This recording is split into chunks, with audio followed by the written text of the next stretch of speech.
On behalf of National Women's League of R.O.C. Taiwan, I would like to extend our earnest welcome to all the participants from different NGOs, NPOs, academic institutions, hospitals, and social enterprises that are here in Meiling Hall, online from Taiwan, and overseas in the UN, in this UN NGO CSW 69th Forum Parallel event on the subject that is essential of the caretaking industry in the coming decades in middle of 21st century, titled Application and Development of AI-Enabled Solutions in Caretaking Industry, organized by National Women's League of R.O.C. Taiwan, co-organized with Zonta International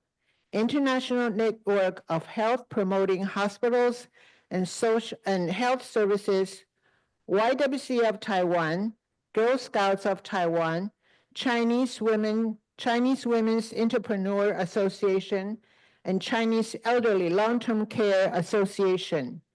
We, the members of National Women's League of R.O.C. Taiwan, are grateful to all the co-organizers to join us for this meaningful event. Ladies and gentlemen, now may I present you the moderator of the forum, Ms. Yang Xinxin, ex-board member of Zonta International and former Taiwan representative of Agency France Presse, Ms. Young.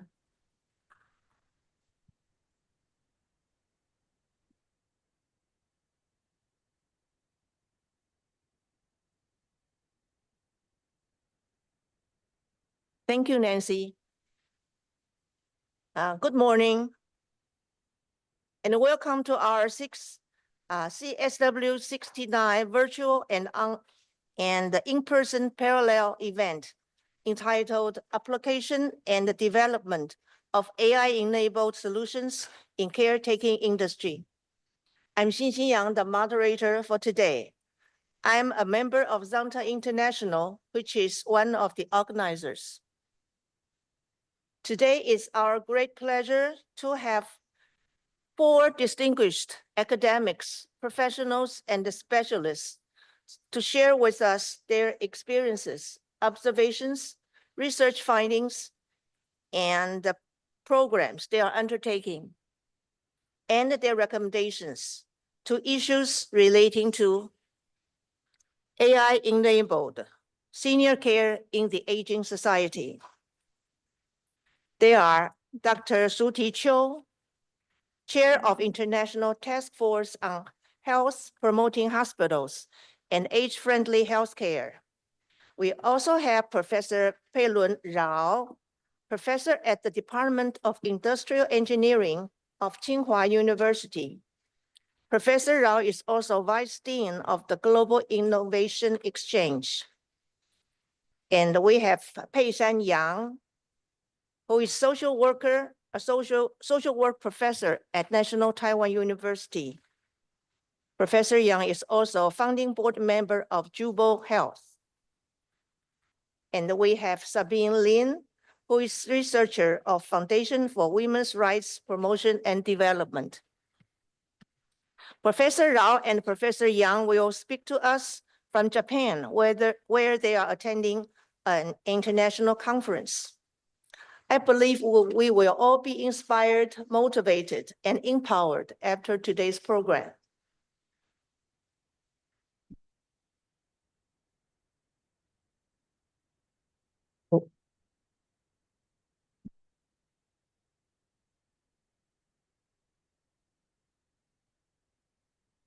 Now, dear speakers and participants, may I present to you today's keynote speaker, Dr. Joanna Lei, chairwoman of National Women's League, which organizes today's event.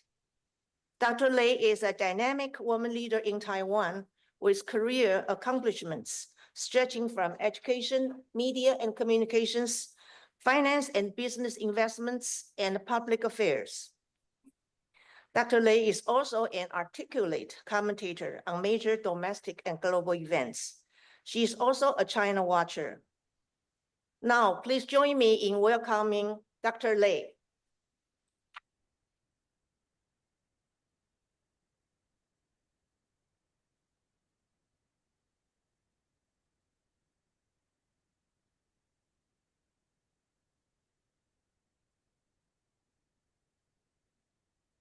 Thank you, Xinxin, for that wonderful introduction. Good morning, ladies and gentlemen, and friends here and abroad online.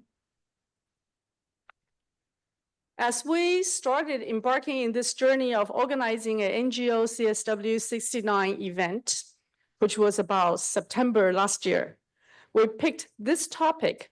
Little did we know there would be DeepSeek and all these other developments in AI, and recently, more advancement in incorporating AI technology with all kinds of healthcare, long-term care possibilities are blazoned and presented in front of everyone. So I guess we have a little foresight, and that allowed us to be one of the most interesting topics of this year's NGO CSW 69.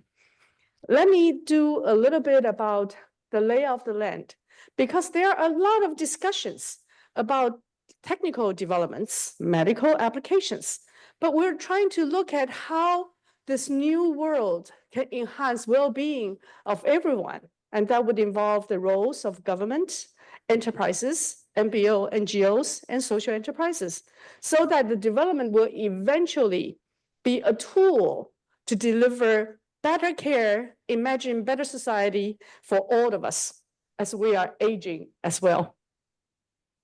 So let me start from my question. I prompted my AI and asked them to give me a picture of a typical perception of elderly in long-term care. And this is the picture it drew us. And that is not a picture we'd like to see when we grow old. There are three common misperceptions. Families should take care of their own elders. Long-term care is only for the very old and frail. And aging means losing independence and quality of life. And this picture probably presents the combination of that three misperceptions. But with all these promises that we're seeing now, we'd like to ask, AI promises, is this what you have in mind? Let me try to play this.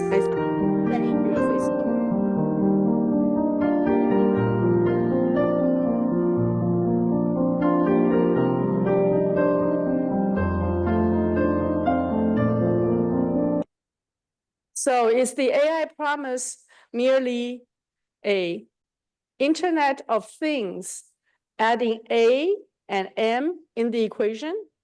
Is it an AI connected world of AI of medical things? This is oftentimes the way we see it. But let's go back a little bit about the development of AI in long-term care. It actually started from the automation and a lot of development in digital era for the healthcare industry. And primarily, there are 3 or 4 major things. Initially, it started giving administrative support, making scheduling and health delivery management system easier for the people who are in the healthcare industry. Then it gradually involved diagnostic and analytic co-pilots, reducing the time of analysis or determination and giving greater accuracy to reduce risk. Then gradually, as we move further, you can see some development in smart monitoring and real-time insights, including robotics and natural language processing. NLP is a very big step forward. And smart monitoring devices, which give people and feedback of the real-time insights. Lastly, to me, is one of the most exciting things. It's used in companionship. A lot of the patients or elder senior citizens had little ability to communicate their own situation. Oops, it keeps moving down. Had little ability to communicate their ability, especially with professionals rendering care. So interactive, generative AI increased the social and communication functions and companionship for a lot to go forward. So these are developments from the healthcare perspective.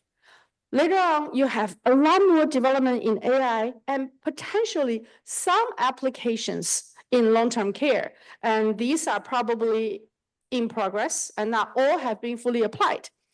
4 major ones, I picked most important and salient ones.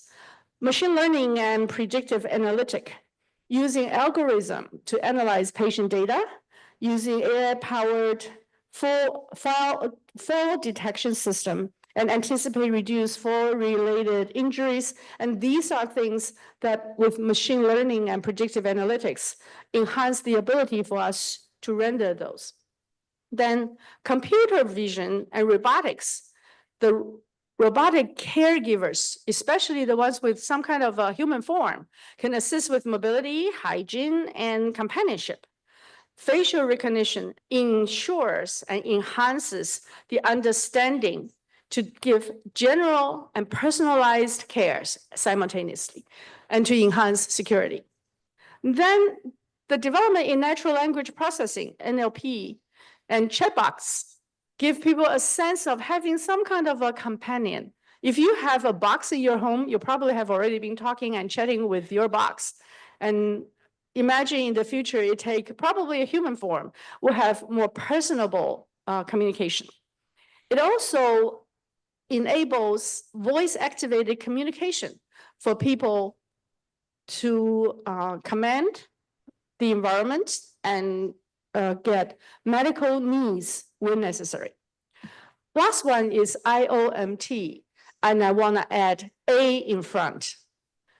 IoT, everybody understands, stands for Internet of Things. But if you put A in front, is AI of medical things. So we are looking at smart sensors, wearables. They can track vital signs, activity levels, and medication adherences. And those wearable devices also provides continuous health monitor and communication, even in remote area. But I will do a little bit about this last point later on. So let's imagine the world. Applications of AI in long-term care can be illustrated in 3 major arenas. It's for at-home, in-home based care. My AI also drew this picture for me. I wanted a AI-assisted at-home living.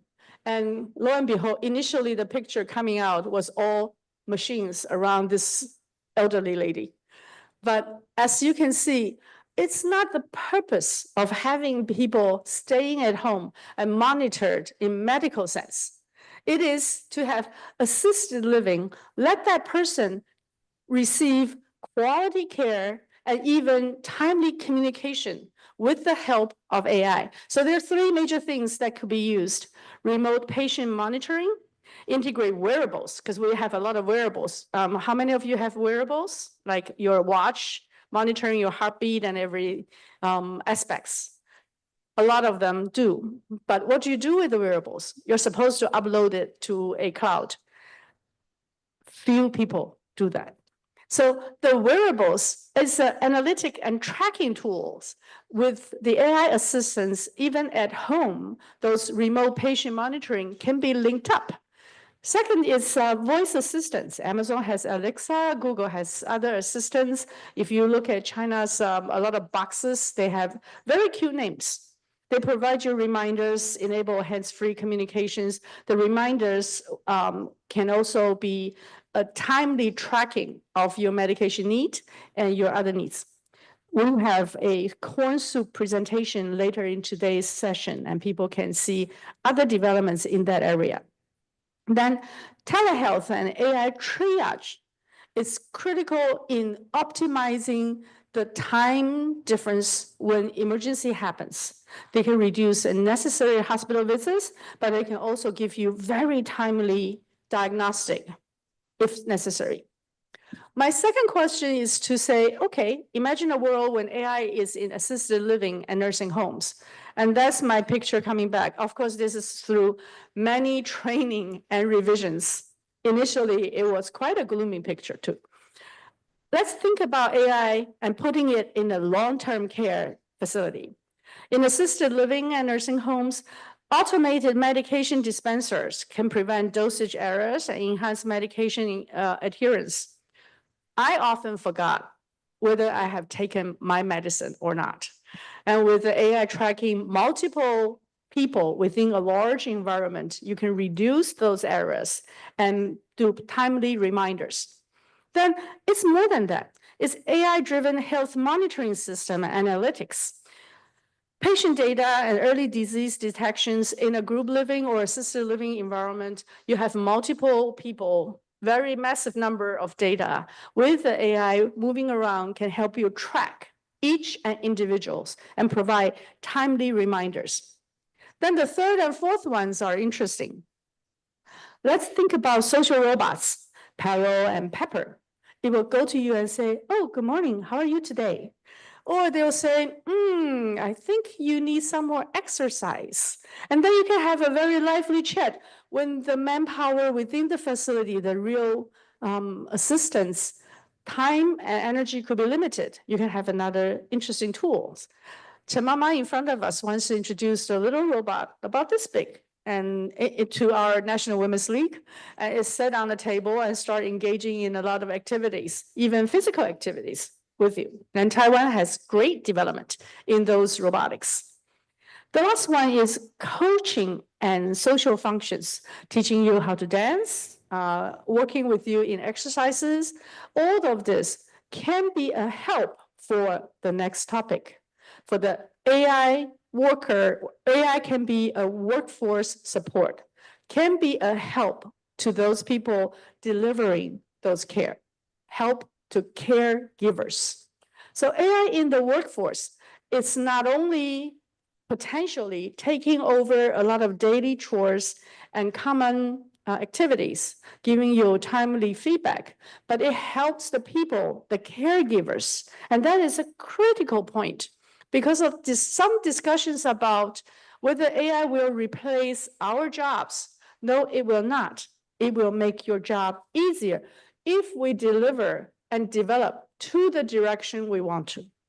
So AI in workforce has just a couple of examples: AI-powered scheduling system, clinical decision support system, and automated documentation all reduce the workload of the caregivers, releasing them to the interaction within their facilities or in the home environments. So both for senior citizen living alone, for the assisted living or nursing home, or to the industry, the caregivers, AI's promise is not just AI of medical things. It is to imagine a different relationship and different caretaking. So this is my next question. It's the most shocking one that I got. I asked them, okay, give me a picture of human-centered care with AI-enabled solution. 就是以人为核心的 AI 协助的解决方案。Okay, this is the picture. Is that shocking to you as well? The robot is sitting on the bed with a human giving it care. Okay, this is the shocking perspective, but it is not impossible.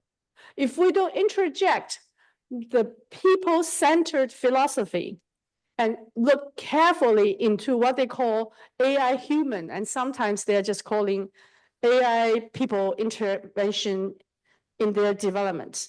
If we don't have a philosophy and the end goal to deliver well-being at the end, it will be most likely a picture like this. Okay, from that horrible, shocking picture, if we were to do something in the development, the most critical thing to me is to putting people back in the center of the AI development. Artificial intelligence and people intelligence. We are the center. And to do that, there are 4 pillars that we must pay attention to. First, has to be people-centric, centered around people, not technology-centric. 2, care, not treatment. We're looking at care, not just medical or other kind of treatment. Then the third one is equally important. We have to put family and community-based activities and support mechanisms back into the system. Not putting people in an isolated or not putting robot in an isolated environment. We have to have family and community-based activities and support mechanism. And this is what Yuling has been promoting, and I will speak to that a little bit later on. Fourth is to give dignity and respect to the senior citizens. So we need to revisit what in our perception elder means, what care means. We need to have a new way of looking at the world and how to achieve that. I think our current development in technology is leaps and bounds. In business models, it's going forward, but the policy concerns remain largely unaddressed. And that's why I have a lot of chaotic lines in between these 2 boxes. Technological feasibilities always have to be funneled by social desirabilities, what we want as a society with policy. And finally, will have to be sustained by economic sustainability, meaning that those business models will make them, perpetuate them going forward for more people for generations to come. So from technology to social to economic, there is a very major funneling effect that happens. And that is why it's important part to put people back in the center at this point. Technology development is a lot. And today we have Rao Pei-wen to feature exoskeletons, and you will hear very exciting presentation from him, and he's currently in Japan. We also have newly developed mental health assistance tools to give personalized cognitive therapies. We have more enhanced data security and data management systems to provide protection in privacy. And then a lot of new business models testing AI-human collaborations. And these are happening as we speak. And we have quite a lot of businesses doing different kinds of experiments. But the policy concerns are plenty. So let me just iterate them one by one. Data privacy and security, your data, daily, timely feedback, real time, they need to be protected. Family and relationship needs to be put back and supported. Affordability and accessibility is a key to any universal idea to deliver well-being. And then there is an intrinsic gap in AI literacy, in digital divide, the ones who knows how to use it to the ones who do not know how to use it. You need human interface to help them bridge that gap. And also, let's not forget, all the computation and the major development has intrinsic biases. So the AI biases and ethical concerns needs to be addressed in our development. And I believe Qiu Shuti and our last speaker will address those aspects. And finally, what is the boundaries between AI, especially if they take robotic forms and looking more and more like real people, and us? AI human boundaries. And here I put quotation because I really hate to call us humans.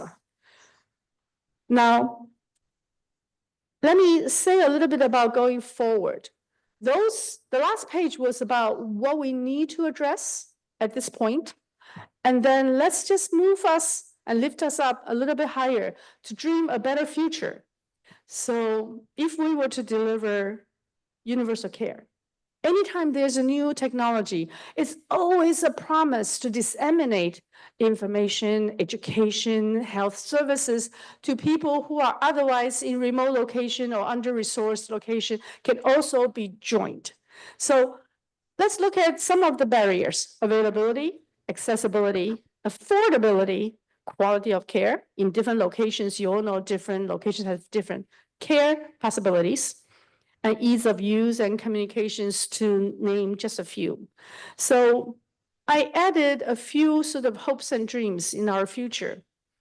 For example, the development in AI-powered mobile health unit can be given or driven to very remote locations. With AI-equipped vans and drones, they can deliver essential services to under-resourced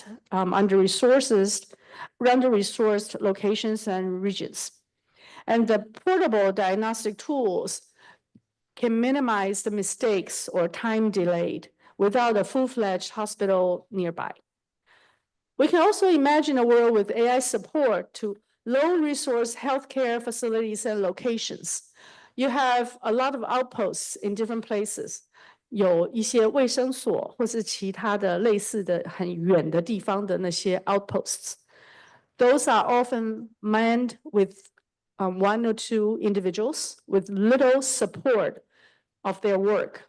Once you have an AI link and communication link, they can be provided, these individuals in those outposts can be provided with automated triage systems, helping them prioritize their patients based on severity, giving them additional ability to diagnose and find out what's necessary for that particular situation.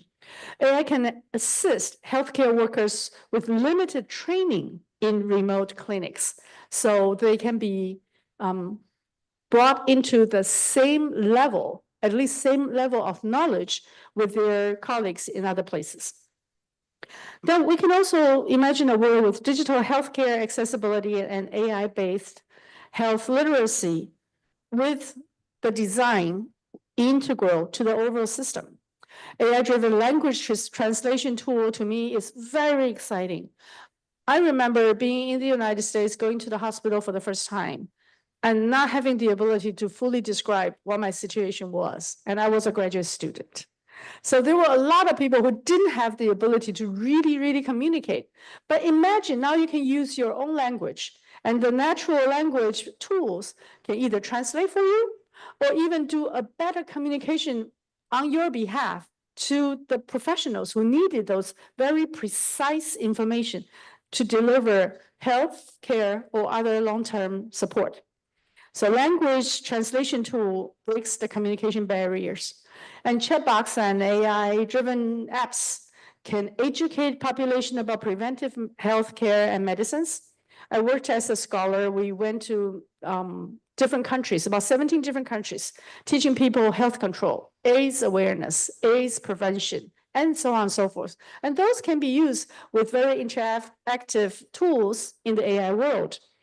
AI facilitates mental health support, which was not before available. It is only with the natural language processing and generative AI that you can start imagining a mental health support system in AI.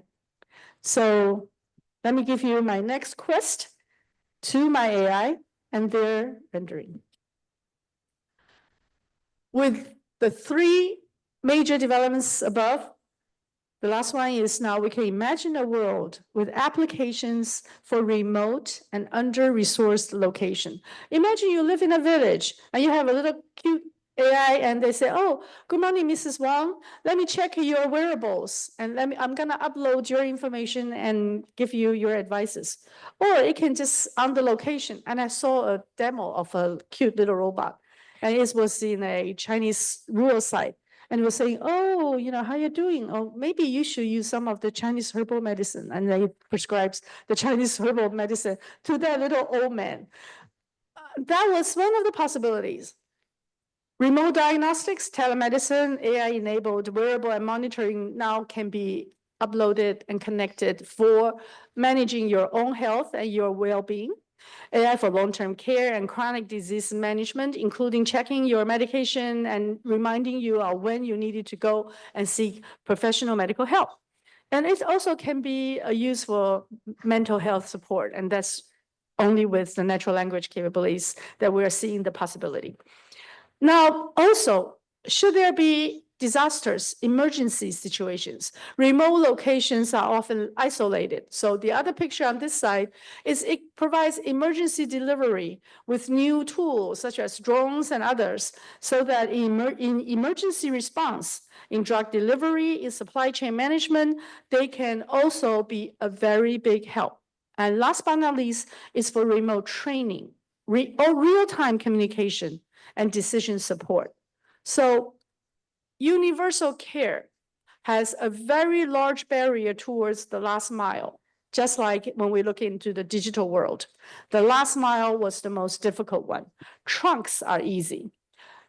Medical centers are easy. Sending people to a center for care is our current solution. But what about the belief in well-being? We're not just looking at illness, we're looking at health. And that needs your regular daily treatment, daily management. And AI resolve one of the issues of lack of human resources. We cannot dispatch so many trained people to hundreds and thousands of villages in remote locations. But what if you put a really, really cute robot and they actually chat with you? Isn't that a possibility? It will happen if we look at developing that kind of a system. It won't happen if we don't have that philosophy in mind, that putting people back in the center, looking at care and not just illness. So let me do a quick conclusion, and this is by far a conclusion of where we should go, but a quick conclusion of the thing I just outlined earlier. It takes caretaking industry, elderly community, and senior citizenship, these three elements working together to develop new business and caregiving models with AI promises, AI as a promise, not as a center of our development. For the caretaking industry, we need to develop sustainable business model with different kinds of imagination of what our interaction with AI should be. I'm using the picture on the left to describe a model that's currently in exercise and in experiment. It's a technology company. They developed platforms. Then they connected hospitals and professional societies with human in their dispatching systems. They send assistants. You know, now time we have helpers sent to the homes. In our healthcare systems, we have relief workers sent to the homes. 我们有很多的家服员 to deliver home care. But in that system, the home caregivers are trained to use their monitors. When they go to the home, they help upload the data and then download the potential advices and help the elderly or senior citizen to what they need to do. So if you look at this caregiver on the left, it is what we envision, an AI-empowered caregiver connected with the business model of caregiving industry. And they connect with the medical and other health providers to create a vertical link from top to bottom. So that's one of the models that I saw was, I thought was very exciting. Then we need to also reimagine elderly community. And I was corrected. I forgot to correct this. The community was mostly people my age or older, because I have a 敬老卡嘛, so I'm officially an elder person in Taiwan. We need to look at a new way of imagining our life. Yueling has been promoting the third family, which is the one on the right-hand side. You create your own community. The first family is where you're born into.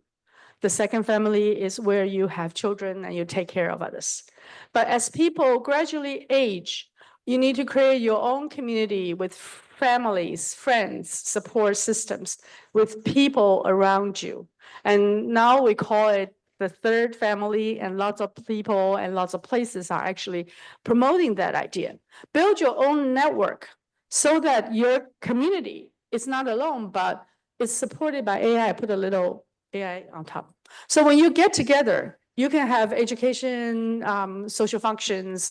You can check each other's vital signs, check your wearables, and do a lot of things together with the assistance of AI, not centered around AI. Last but not least is looking at what senior citizenship is really about. We have to capitalize on this new technology and new capability to enhance active living through skill enhancement, like I cannot draw, but now I have all the pictures showing you.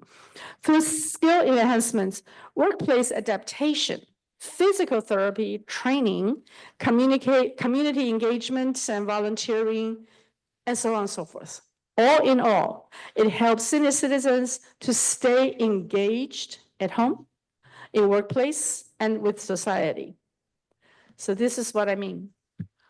From the initial glooming picture of what senior citizens look like in a society, and oftentimes we'll look at that and look at those people as problem to solve. So we need to build systems supporting them, delivering medication to them. They were seen as something that we need to collectively resolve and solve. But what if we imagine a new way of life to extend the period of your active activities, active participation in society, active contribution to other generations?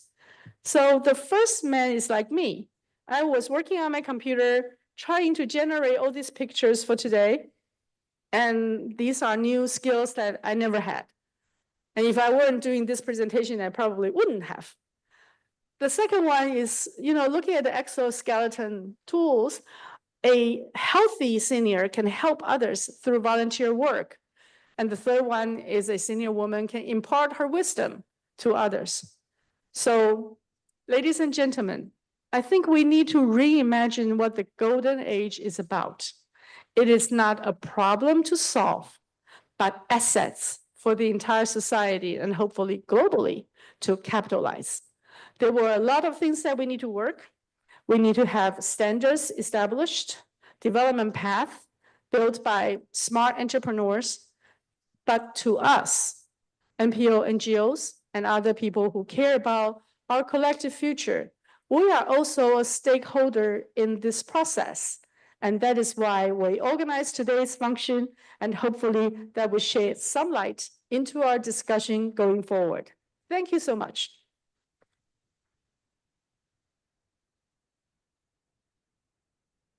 Thank you, Dr. Lei, for giving us such an insightful overview on the healthcare and caregiving sectors, and telling us prospects for the enhancement of active aging through AI devices with human factors and the promotion of third family.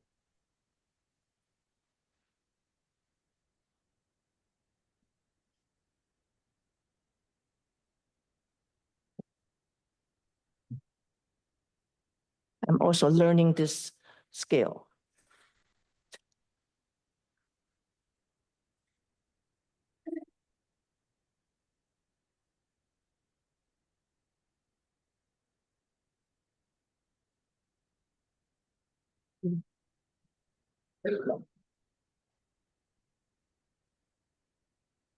Bear with me, please.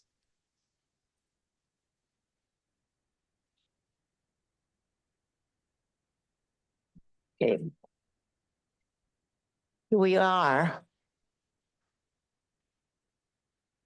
My dear friends, may I present to you our first speaker for today. Oh, sorry. The wrong one. Okay.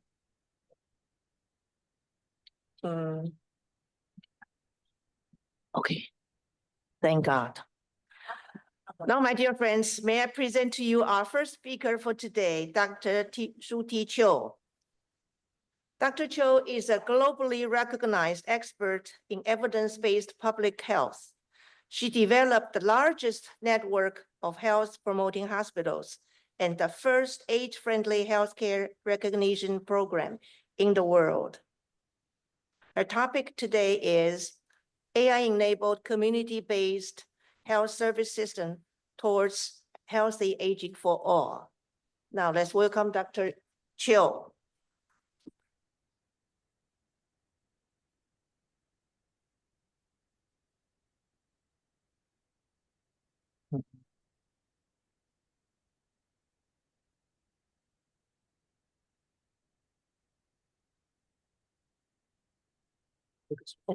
Okay.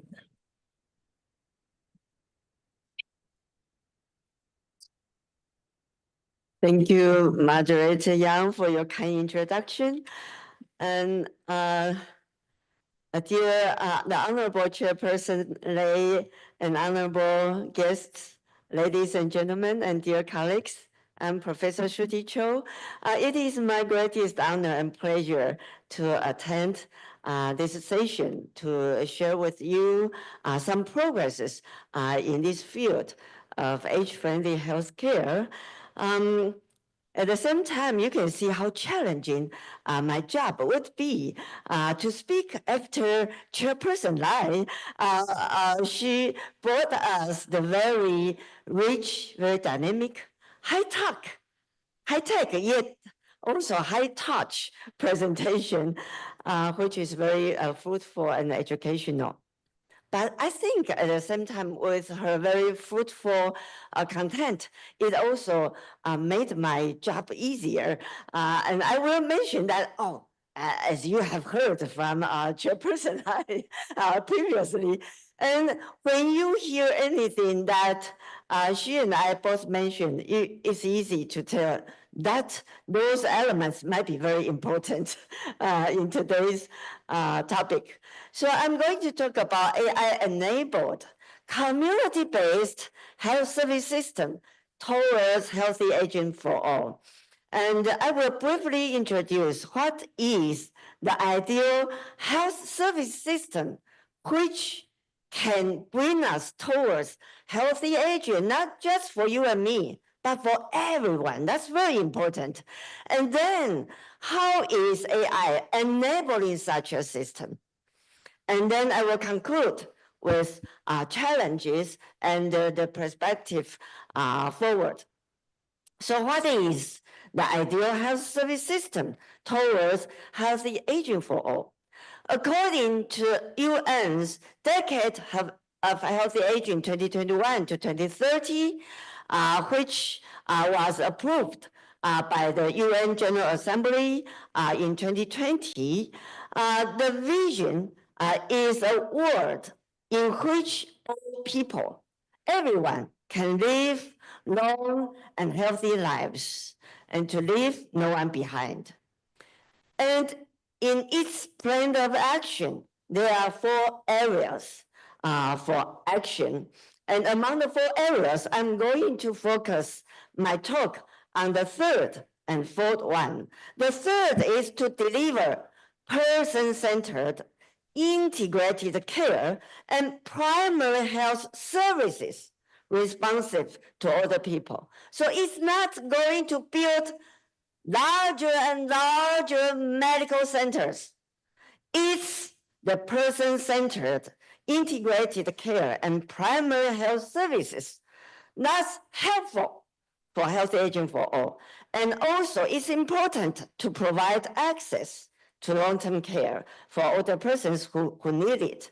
And the first and second one is to combat ageism and to foster enabling community environments. But I will not mention those 2. As I mentioned, it will be the 3rd and the 4th areas.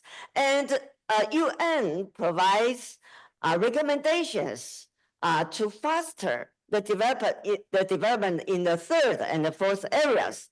And by summarizing the UN recommendations here today, the community-based health services system we will refer to is the age-friendly primary care, long-term care, and assistive technologies in the communities where older persons live. And this system has the following missions. First, it must provide high accessibility, and also high quality and high efficiency. And it must be person-centered, and it must be well integrated, coordinated, and it must provide continuous care. And it also has to address prevention, health promotion, and disease management, including self-management. And it also has to support health workforce and informal caregivers. So how is AI enabling such a system? Obviously, the current system is not working in that way. So how is AI enabling us to have such a system?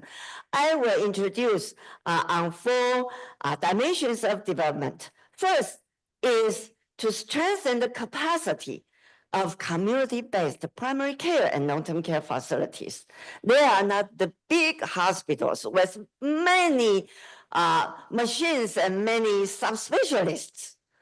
So if we are going to have an ideal system in the communities, we must strengthen the capacity of such care units. And second, we have to improve accessibility and integration. And third, AI is helping to improve the efficiency. How is it doing? And fourth, how does AI support patients to improve their chronic disease management, their safety and well-being? So in the first dimension, I will talk about here diagnostics and disease identification by the primary care units. For example, medical imaging.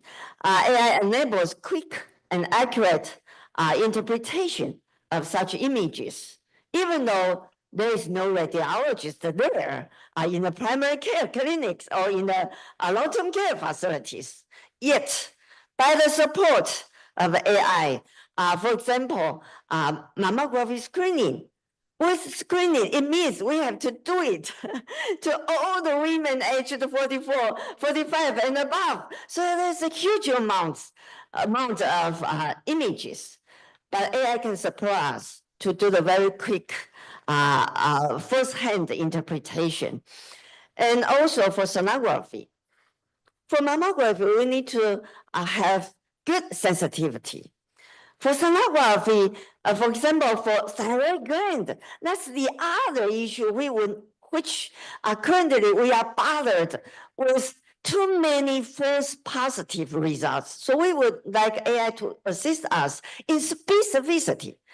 And very honorably that in Taiwan, we have the company which developed such AI tool to reduce false positive results. And our national health insurance has planned to pay for such tool to support the frontline clinicians to avoid unnecessary false alarms and unnecessary medical wasting.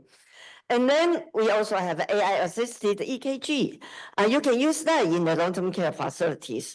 When the patient has some emergency situation, you can have a quick assistance. And then for diabetes patients, they need fundus screening and detection to avoid blindness. And this has to be done to every diabetic patient. And again, currently AI has such a tool to help us. So in the US, Food Drug and Agency, they already listed more than 1,000 such products, and 3/4 are the development in radiology, and 1/10 is in cardiovascular health. For example, the detection of arrhythmia. And regarding the second thing in the first part is the clinical decision support.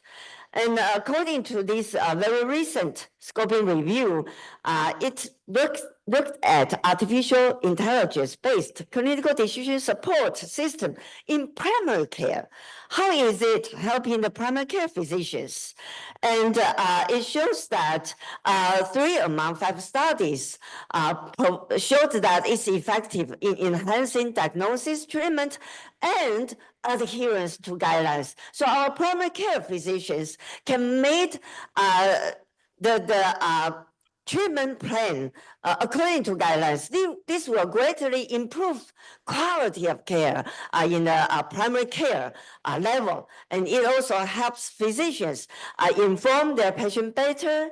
And it also help coordinate care and reduce time for chart reviewing.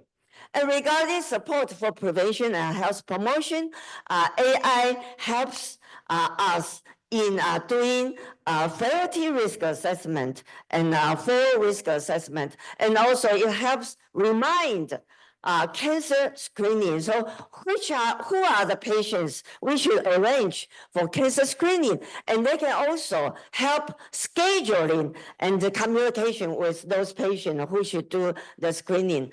And then regarding accessibility and integration, I will not go into details. You know that telehealth, telemedicine currently are widely adopted, especially after the pandemic. And actually in Taiwan, our national health system is promoting hospital at homes, which means to treat pneumonia or urinary tract infection without hospitalizing the patients. We can treat them at home or at the long-term care facilities. But with AI-assisted telemonitoring, we can do it more in a safer manner. And then regarding improving efficiency, actually, AI can support clinical documentation and child records. So save a lot of time for frontline people. And it also can support resource optimization in long-term care facilities, such as to optimize staffing, resource allocation, and workflow in long-term care facilities to improve efficiency and patient outcomes. And also it can support revenue cycle management and supply chain optimization, although with more complex job that AI may support us. We also need to be cautious about more pitfalls behind the screen. And then in the patient's side, AI can support patients to improve chronic disease management, safety, and well-being. I think you are very familiar with that. For example, AI-driven medication management to remind the patients to take their pills on time and with correct dosage, and then blood pressure, blood sugar monitoring for arrhythmia, chatbot for emotional support, and also currently, because our evidence show that these can improve cognitive function, so that there are developments in AI for cognitive training and rehabilitation, for example. And then the challenges. And the way forward. About the market, the healthcare AI market is expected to grow 1.5-fold per year. So within 10 years, there might be 40 times growth in market. And the current leading market is in North America, but Asia Pacific regions such as China and India, the markets are rapidly growing too. However, we will hope that in addition to be person-centered, we also would like the AI to develop in the manner which match our needs, and also to develop based on currently available evidence and to generate evidence further.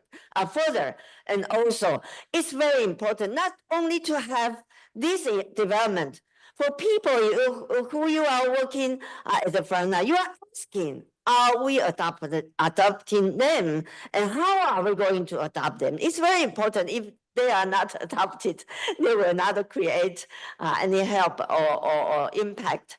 And so, for example, this issue of the Lancet Digital Health, which is the #1 journal in medical informatics, to celebrate World Women's Day, they pick up the theme about how will AI accelerate gender equality in health. And they published one paper regarding promotion of mammography. Breast cancer is the leading cancer in women.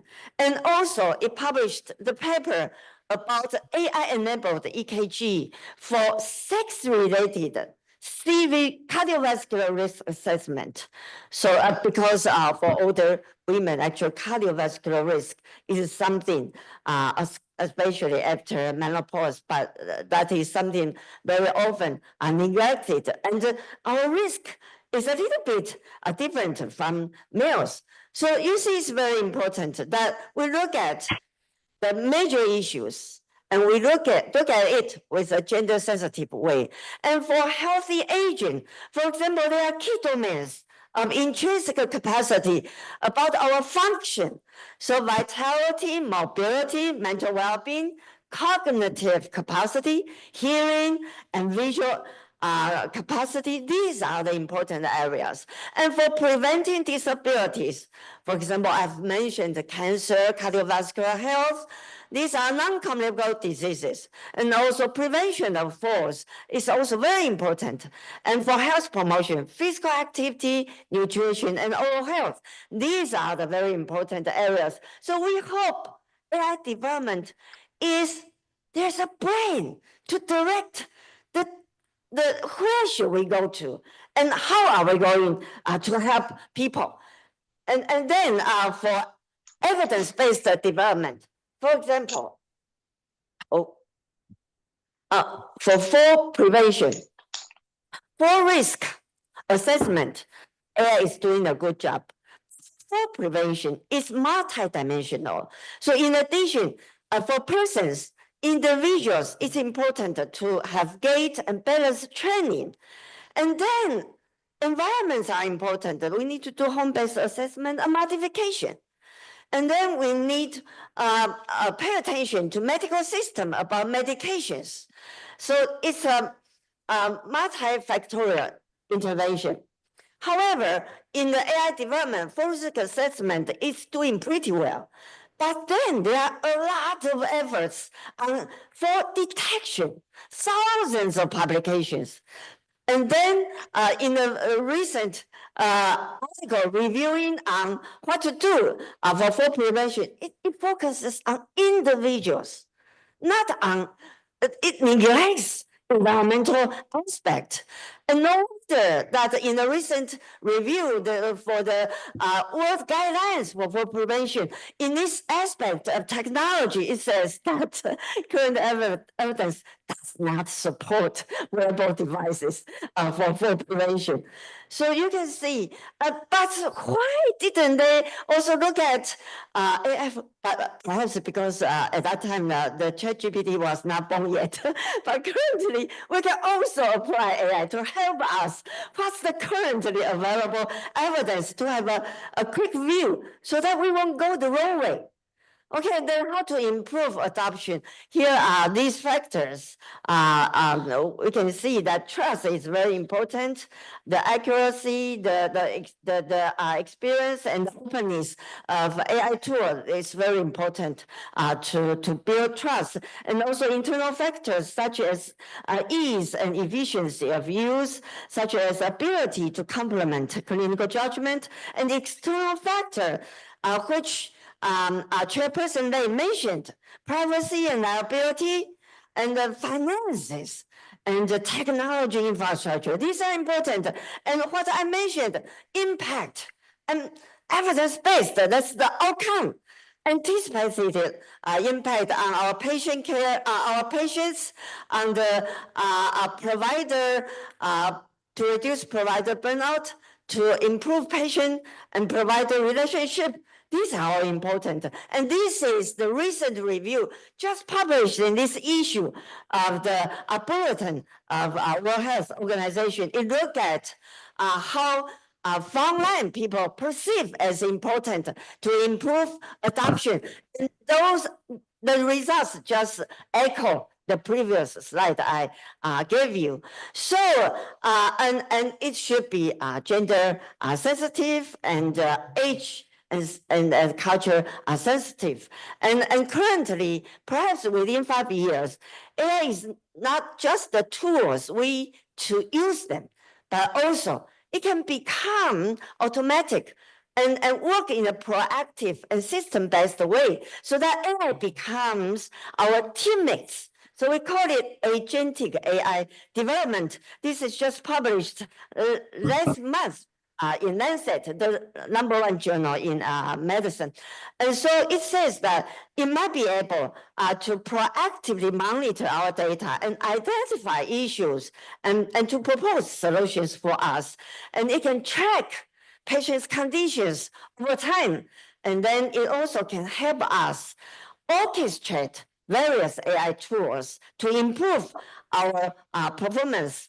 And so in conclusion, application of AI carries high potential for improving our community-based health service system and to accelerate healthy aging for all. But we need to develop it in a more organized, system-based way so that AI development is needs-based, is evidence-based, and it's gender, age, and culture sensitive. And we also need to accelerate frontline adoption, which will rely on better performance of AI system, transparency, trustworthiness, but also the government support, policy support on the digital infrastructure and also the financing structure. Thank you for your attention.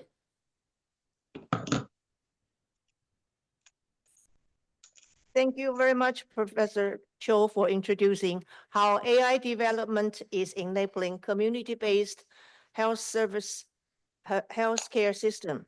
Dr. Cho also points out the AI advancement must be based on needs and evidence to achieve effectiveness and create impact in the path promoting healthy aging for all. Thank you.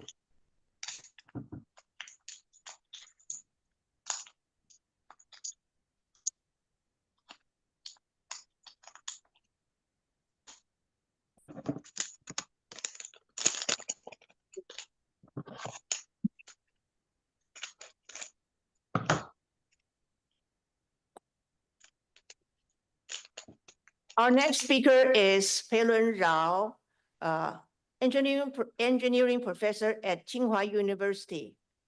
Professor Rao focuses his research work on human-computer interaction, intelligence interaction, cross-cultural studies, and well-being design.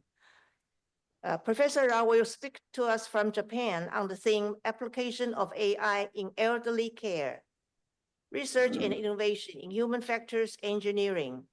Now, Professor Rao, the floor is yours.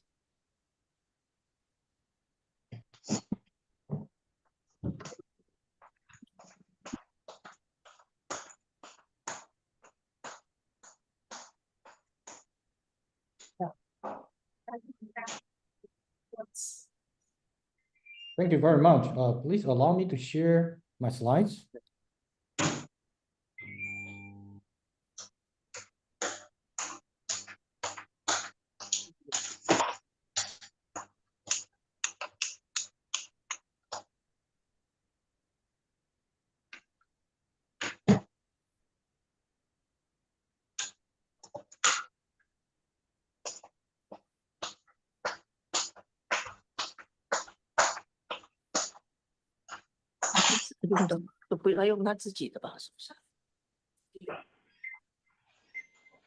Yeah, I'd like to share my slides.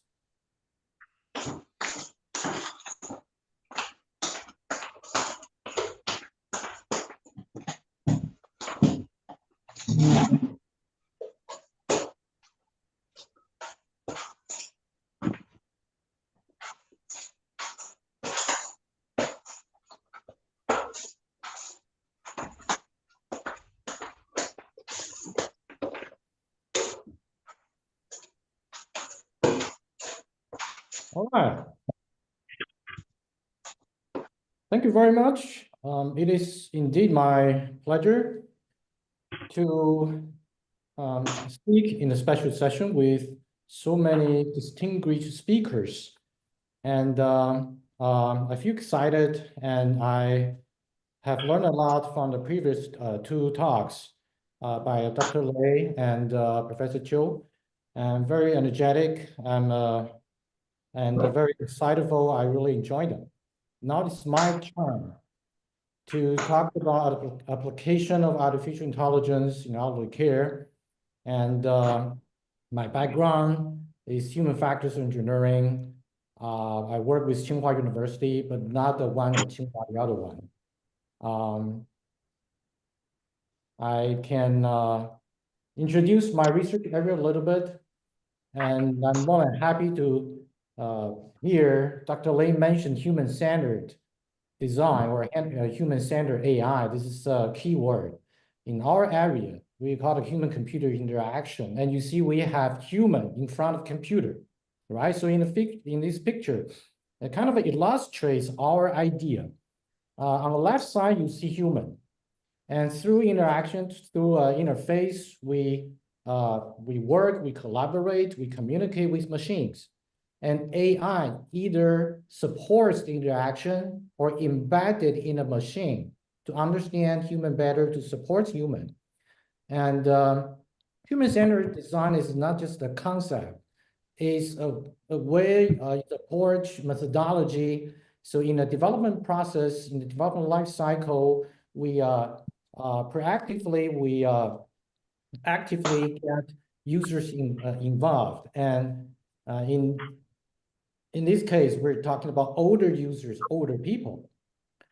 Here's a little introduction for the aging situation in mainland China. I think you could see, like many other developed countries, the speed of aging is very rapid, and pretty soon the proportion, the percentage of older people is getting high, is pretty high.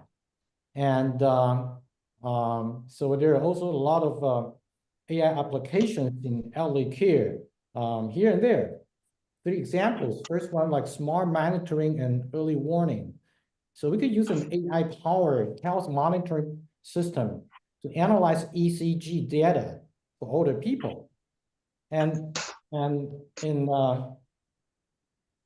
the case published, it says it could successfully provide early warning for a lot of potential cardiac actions. And AI can also support health management. And there's a senior care facility implemented this AI-driven personalized nutrition plans, and that results in a 40% improvement in overall nutrition portion. And also daily support, living assistance like robots. Yes, that's the first keyword I would like to talk today. And what are the robots for? Particularly for supporting walking. We all know the risk of falls or muscle weakness or joint stiffness, impaired balance, and so on and so forth can really influence the quality of lives. And even some chronic conditions can hinder mobility. Mobility is really important for anyone, also for older people's quality of life. And potentially more problems like loneliness or social isolation can be associated. So after decades of development, as you remember, when I saw the development of exoskeleton robots in Japan, I was very surprised. 20 years ago, or even earlier, the development of AI was limited, but the robot already, exoskeleton robots already developed as one kind of assistive technology. Right now, with the development of AI and other new technologies,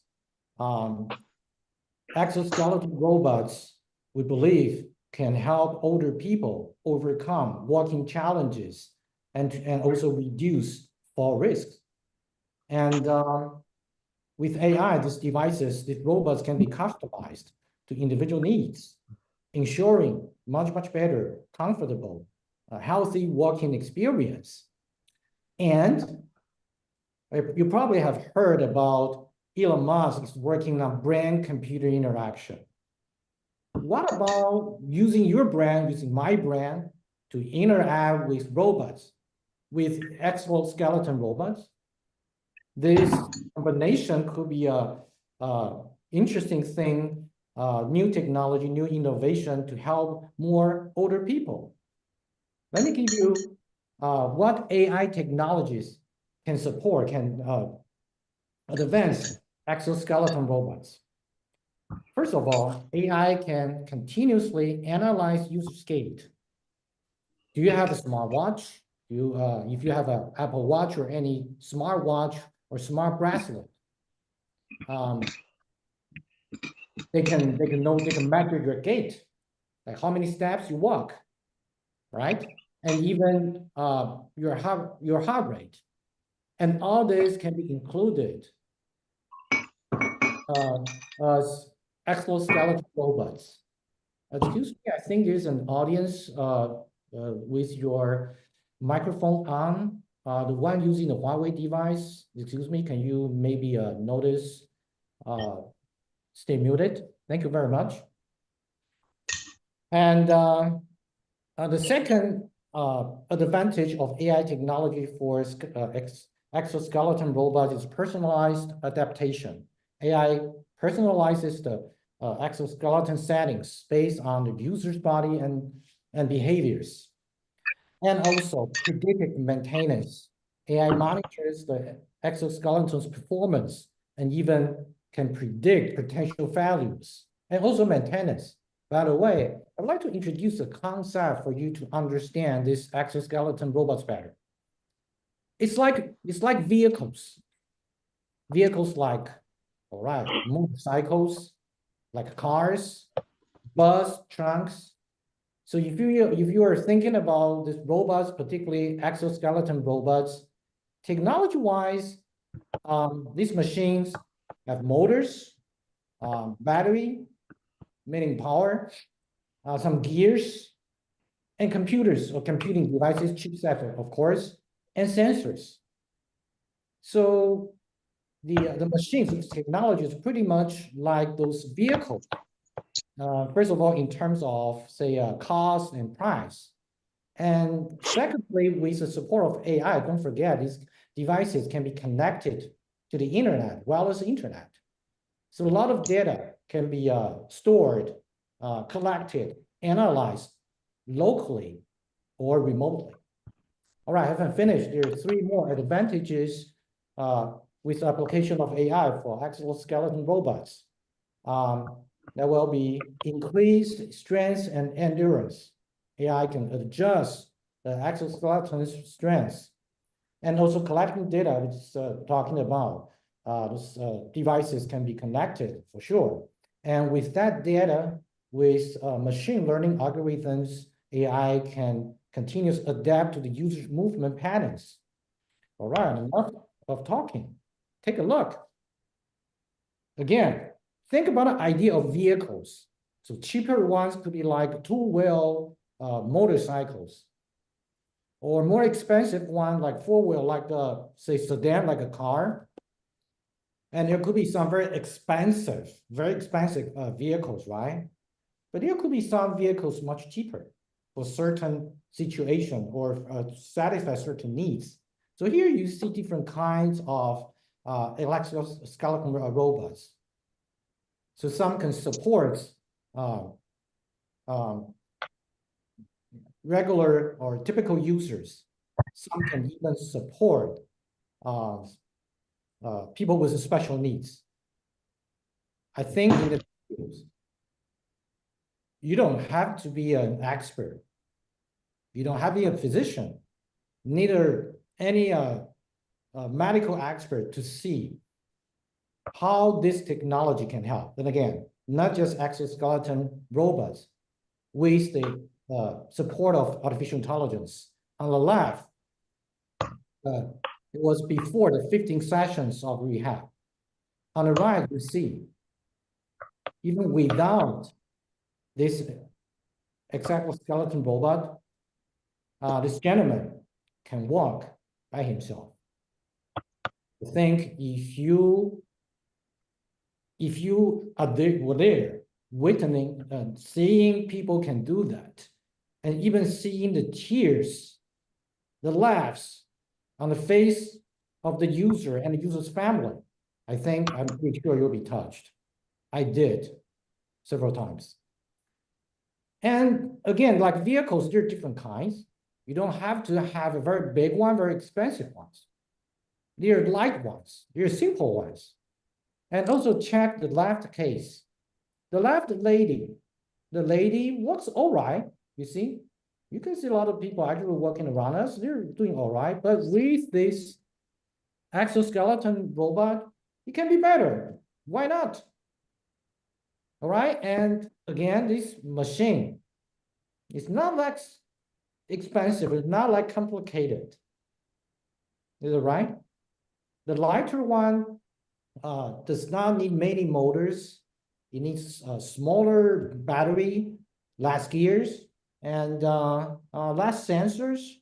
But of course, the most important thing is AI. AI should be there, supporting, and data should be collected to support patient, family, and also physicians or any caregivers. And I talked about brain-computer interaction. Yes, on the left, you see examples. AI can help caregivers and can also help the users. Before the development of artificial intelligence, we used to do a lot of programming. We have to use web to coding. Otherwise, the robots will not move as we want. But right now, with development of artificial intelligence, you can just move the robot. On a lower left video, you can see the caregiver can just move the robot, and then the robot could learn what to do and help the user. And on the right is the testing video clip. You can see someone using his brain to control, at least jointly, to control the exoskeleton robot. It's like playing a game, right? Not really. Not just the only thing Elon Musk is doing. Many companies, many people are working on this. I'll give you a further example. That's plus. That gets three things together. You play games. You play, you do. You're using your smartphone, tablet, computer, or game console, like PlayStation, like Nintendo Switch. If you do use game console, I think you do know these physical games. So you can play tennis, not in a tennis court at your home, all right?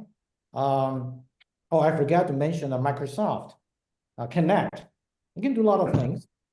So here in this video, you can see the chronic stroke patient wearing the exoskeleton robot with the brain-computer interaction function and playing a serious game. All right, so the patient couldn't really walk very well, need to recover, and need to go through a lot of rehab, treatment, a lot of things. And you know, it's a good idea to play a game, right? And gamification is one way also to help the user, help the caregivers to make the rehab, to make the everything more interesting, at least to do this way. And at the same time, don't forget, the robot can still record the data, analyze the data, personalize for the user, and also providing analysis to medical caregivers and also their families. So again, three things together, serious game, okay? Exoskeleton robot, yes, and brain-computer interaction, using your brain to control the device. Three things together. And this is not in a lab. You may wonder, hey, how come I cannot see the video clip very well? It is in a hospital. It is around us.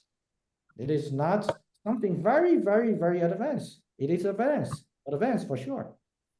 But pretty soon, you can see this around us. All right, if you think the robot is too much, let's forget about those machines, those hardware. That's, think about the difference in like smart devices. Okay, this is a research collaboration with a Japanese company, Hitachi, you may know, to work on a brand health device.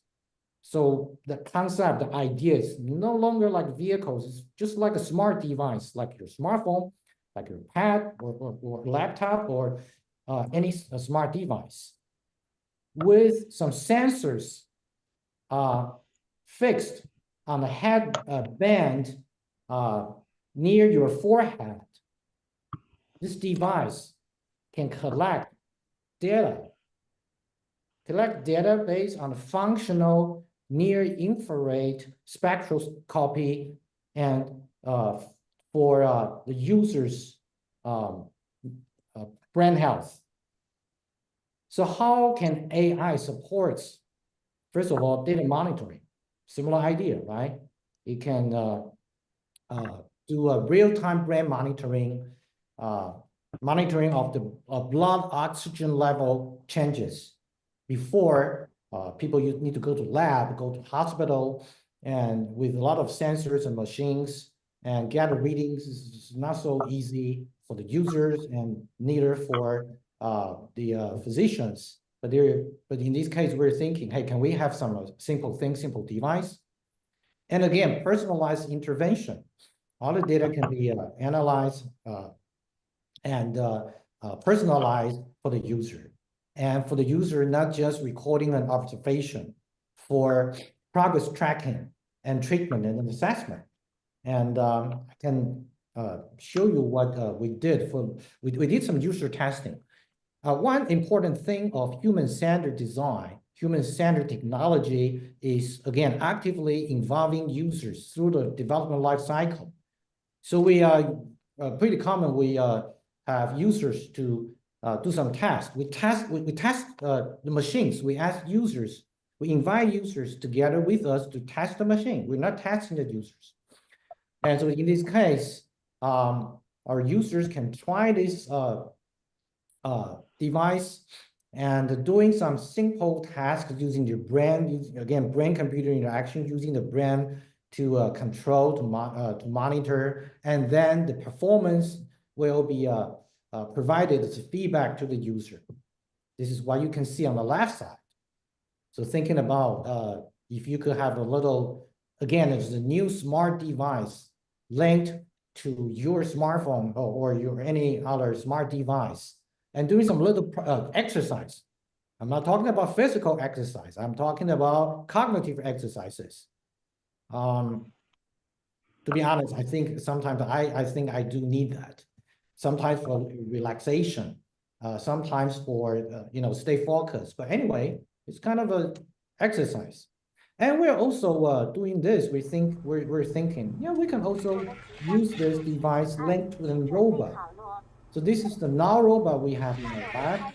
So we can use the robot to interact with users at the same time, giving the feedback, not just on the smart devices, giving the feedback to our users, so that we believe the users will be happy or feeling easier to use such a product or to get the information feedback.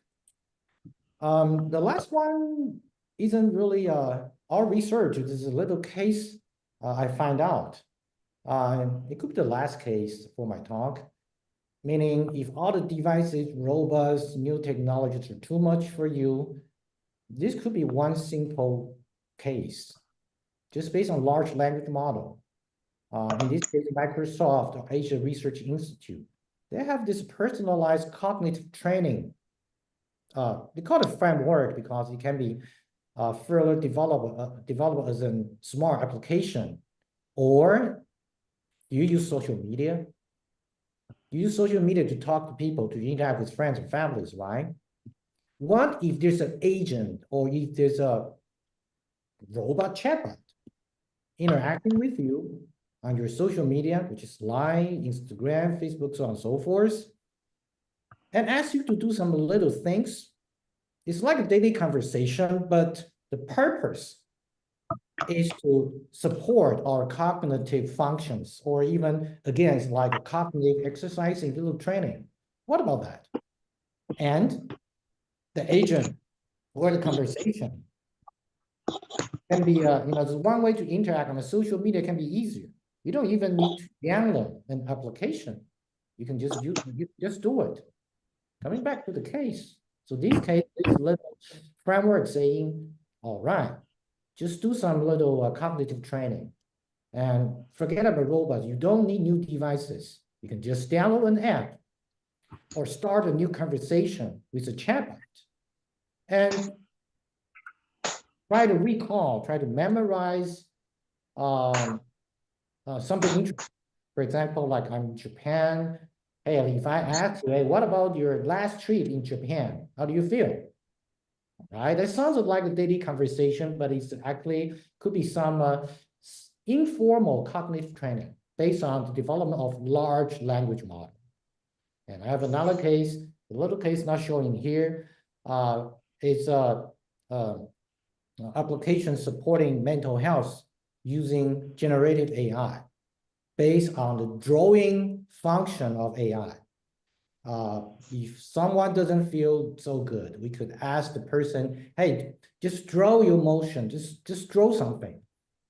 But what if, like me, I don't do very good drawing. I say I can't really express myself by drawing. But right now with generative AI, I can talk. I talk, AI draws, and somehow I can express myself. I can somehow talk to myself with the help of generative AI, drawing. What about that? So this is just like a simple application, not just hardware, with the support of the newly developed artificial intelligence. There are a lot of things we can do. All right, I think I'm running out of the time. I think finally, I'd like to conclude my introduction of all cases. I'm thinking maybe I should change the sentence. The original one is AI will enhance and empower an aging society. And I'm thinking maybe we should say AI is enhancing and empowering our aging society. Again, it's my pleasure to share my research and experience, and you're more than welcome to give me any feedback. And again, thank you very much for listening.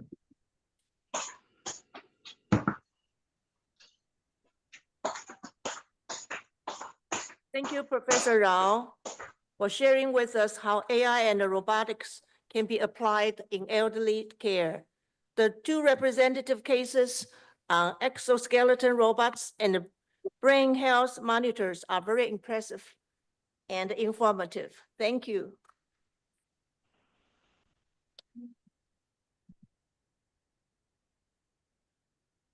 Our next speaker is Professor Peishan Yang. She will talk to us from Japan. Professor Yang is from the Social Work Department of National Taiwan University. She specializes in gerontology social work, community resources management, and aging and technology.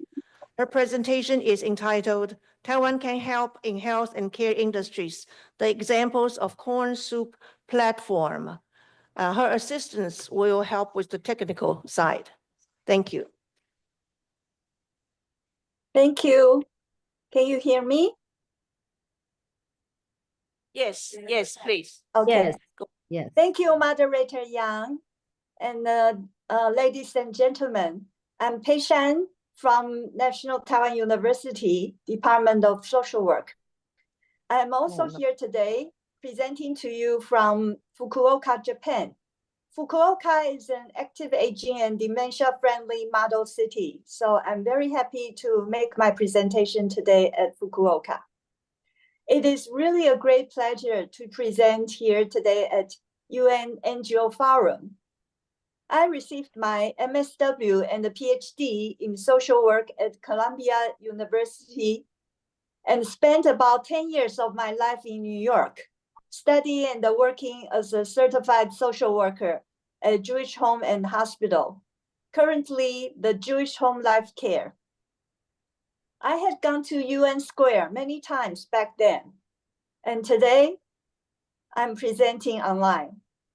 In 1997, I started teaching at NTU Social Work and providing consultancy to the central and the local governments, as well as various NGOs serving the seniors and their caregivers. So I have great confidence today to share with you Taiwan experiences in health and care industries, while we are facing a great future of technology and the AI era.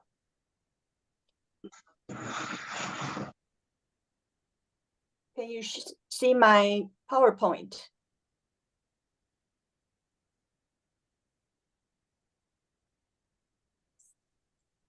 Yo. Okay. Eunice, please follow, okay? My title today is Taiwan Can Help in Health and the Care Industries. I will use the example of Corn Soup Platform. Next, please. The health and the care industries are one of the world's largest and the fastest growing industries, consuming over 10% of gross domestic product, GDP, of most developed nations. Taking the United States as an example, healthcare is the largest sector in the American economy. Please do make a note. It is not the computer or the car industries, but the healthcare industries. It represents about 17.3% of GDP, and health employs more workers than any other sector, including manufacturing. In 2022, Americans spent $4.5 trillion on healthcare. Next, please. Then we talk about healthcare in Taiwan. A national healthcare insurance system, NHI, was introduced in Taiwan in 1995, exactly 30 years ago. So we have quite a lot of experiences with an universal healthcare insurance system. NHI plus tax plus private spending equals to about 10% of Taiwan GDP. The Taiwanese healthcare system is characterized by good accessibility, comprehensive population coverage, short waiting times, low cost, and big data for policy practice and research, which has been proven to be highly valuable in today's AI era. Next. Policies and practice are best developed based on solid theories. In Taiwan, we have been applying the theory of active aging for long. And we can see the photo of active aging by WHO. Next.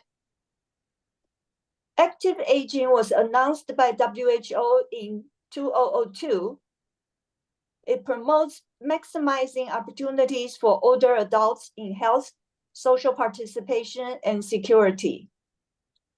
UN suggests that all nations should apply active aging as a key policy framework. And we can see there are 3 columns. Next. There are also many key determinants of active aging as shown in the picture. Besides personal, behavioral, social, economic, and environmental factors, health and the social services are key determinants to active aging. In addition, culture and the gender are crucial to the construction of a society conducive to active aging. So we can see gender and the culture surrounding all the other key determinants. Next, please. Since 1970s, when personal computers emerged, human history has entered the digital age. Human lifestyles have been transformed by the internet, technology and the devices, social media, big data, automation, and AI. The digital age has reshaped economies, societies, and cultures, creating new opportunities, challenges, and global connections, like I'm presenting here to you in Japan.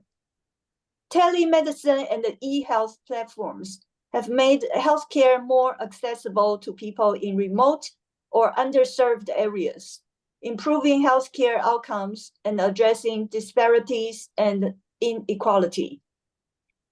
Next, please. In 2019, my colleague, Professor Lin Shanru, also at the NTU Department of Library and Information Science. Shanru and I have published an international journal article titled Digital Aging as an Essential Component of Active Aging. We use the method of literature review to distill three major components of digital aging, namely senior information literacy skills, ICT knowledge, and supportive networks and services. That was also the first time academics used the term digital aging, and we developed the term. Next, please. It is important to explore how individuals achieve active aging in information society. Next, please see the picture. We also have 3 columns, right? Next. One major strategy of the health and the care industries is to promote active aging through gerund technology. Gerund technology combines gerontology, which is the field of knowledge related to seniors or senior living, and the technology. Gerund technology tackles issues related to all the ambitions and the needs of older people in their environment and the aging process itself. Next, please. Goals of gerontology include, but not limited to, independence, better quality of life, supportive environment, such as human architecture, equipment, and services, useful and user-friendly products and services at reasonable costs. In order to achieve the goal of reasonable costs, that is, affordability, we must upgrade availability and scale. That's the function coming in with all the private producers.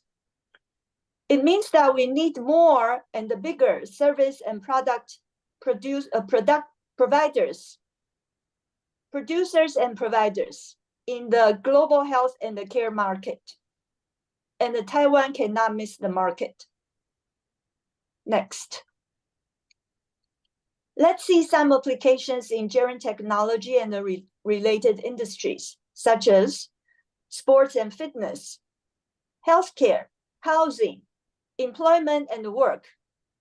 We sometimes call workplace adaptability, mobility and transportation. Previous speakers have used the term assistive technology, information and communication, etc., etc. Besides individual devices, more important is how to build integrated application platforms and systems, or the so-called supply chains. And we all know that is the strength of Taiwan suppliers, because Taiwan is a small country and we have very closely knit networks. Next, please. Taiwan has been hosting many major business exhibitions in recent years. Please see some photos taken at the 2024 Taipei Care Expo. Such major exhibitions are very influential for good business returns. And of course, it was also a lot of fun for us. We see many, many friends locally and internationally. Next, please. Now I'm going to introduce to you Dynalab, the founder and the CEO of Dynalab, President Fisher Lee. I hope he has joined us today. Is Fisher online? Yes. Okay, can you please wave to us? Hello. And I'm gonna say a few words first. Since 1987, Dynalab has successfully served Taiwan and Japanese markets with Dynafund products. 就是我们大家都有用过的华康自行。Since 2001, Dynalab started to provide corn soup service platform, now welcomed by Japan, Denmark, Finland, Germany, and other developing markets.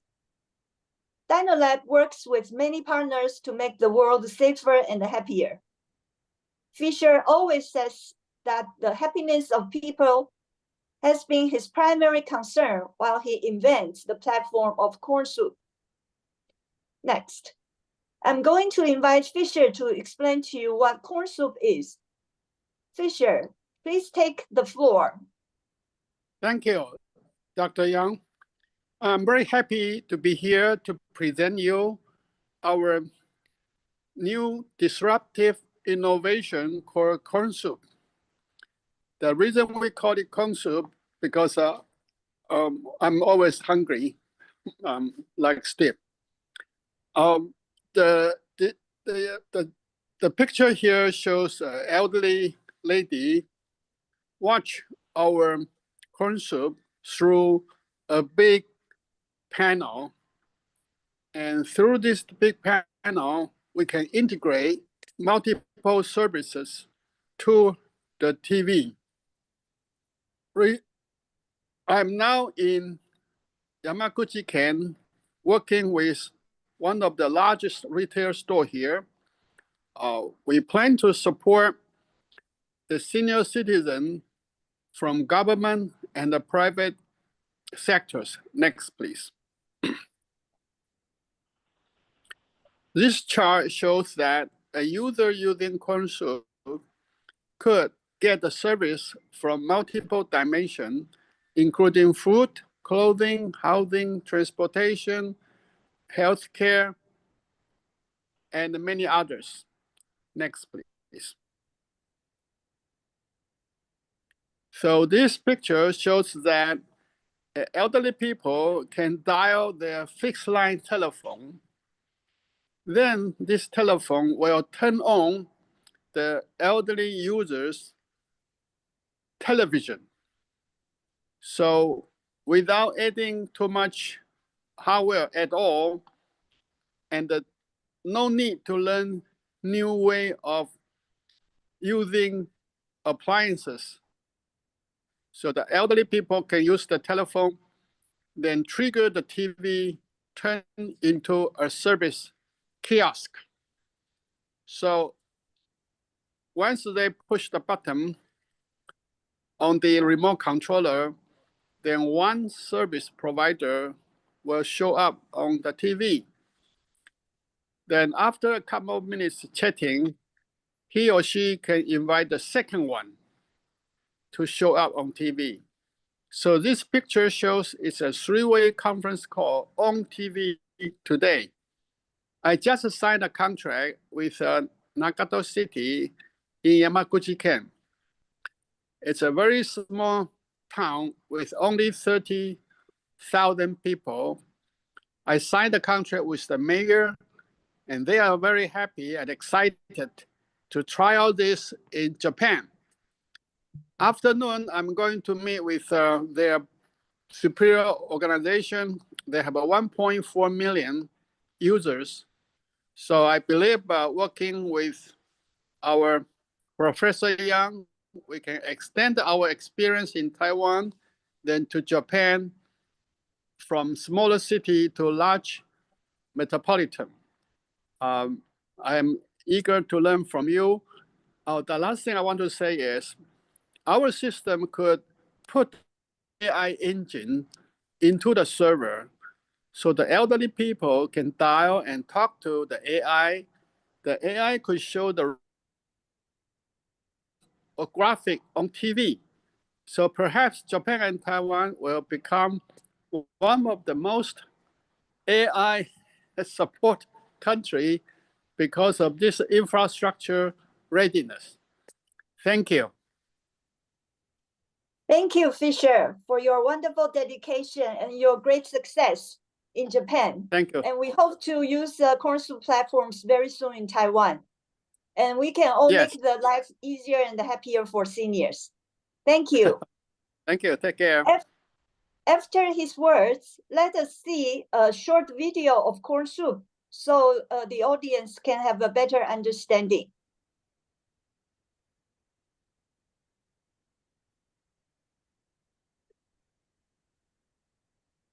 非常有限，双方声明依旧，各自表述。大陆外交部坚称，台湾问题是中方核心利益中的核心，是美中关系最重。平台已开启，专人我的特务爸爸。影片播放提案2，因为个人化认定案3，请根据在全球输入案件。只在中心。拍者，不要再踩，有在狼啊。Thank you, Eunice. We can see from the videos, someone dials the telephone, the TV screen turns into the Cornsuit platform immediately. Next. On this page, there's a link to a longer video so you can have a better understanding. Due to the time limit, we regret that we are not going to play the video. Please, dear audience, please scan the QR code, then you may look at it later on your own. Okay? Next. Dynalab's most recent endeavors are to utilize personal health records data to tailor-make service plans for individual Cornsuit users. Remember, I mentioned that our national health insurance system has created over the past 30 years, huge data to make our own personal health plans. For example, a reminder to take medicine may pop up on the Cornsuit screen, and it won't disappear until the user finishes the medicine. But of course, all the data to be used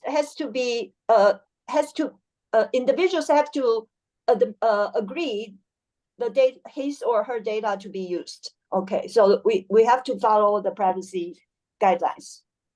Next, please. As Fisher mentioned, all the services on the Cornsuit platform will be enhanced by AI step by step. Next. Here comes my conclusion. We hope to show the world that Taiwan can help. While facing great challenges of the existing super age society, the public, private, and NGO NPO sectors in Taiwan have invested in various dimensions of the health and the care industries, and we have been working really, really hard. In the coming years, Taiwan will use our competitive advantages in technology, health, and the social care services and the health data to further enhance AI-enabled solutions, which will make huge contributions to the world. Without advancement, super age society will not just be a problem, but huge challenges and opportunities for us. With these words, I will end my presentation today. Thank you very much for your listening. Thank you.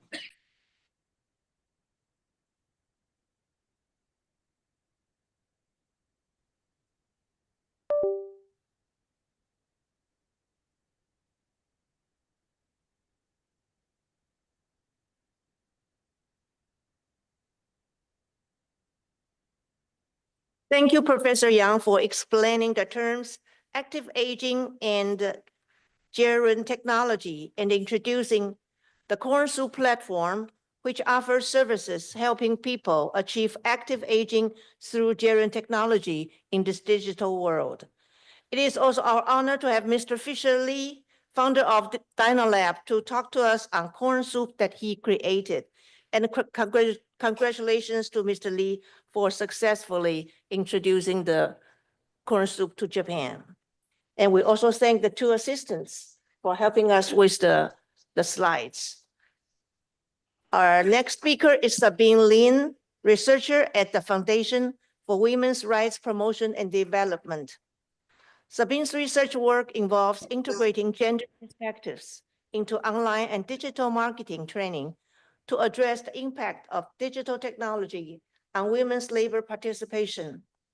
She also focuses on exploring the relationship between technology and care work, particularly how digital health solutions and AI-assisted caregiving influence women's contribution and working conditions in the care sector. Now let's welcome Sabine Lin.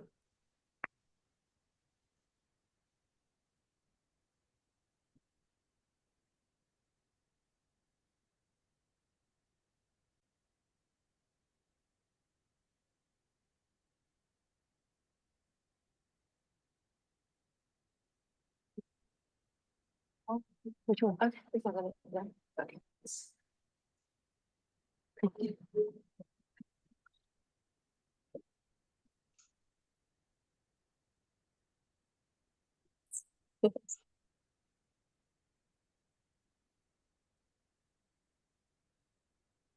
Thank you.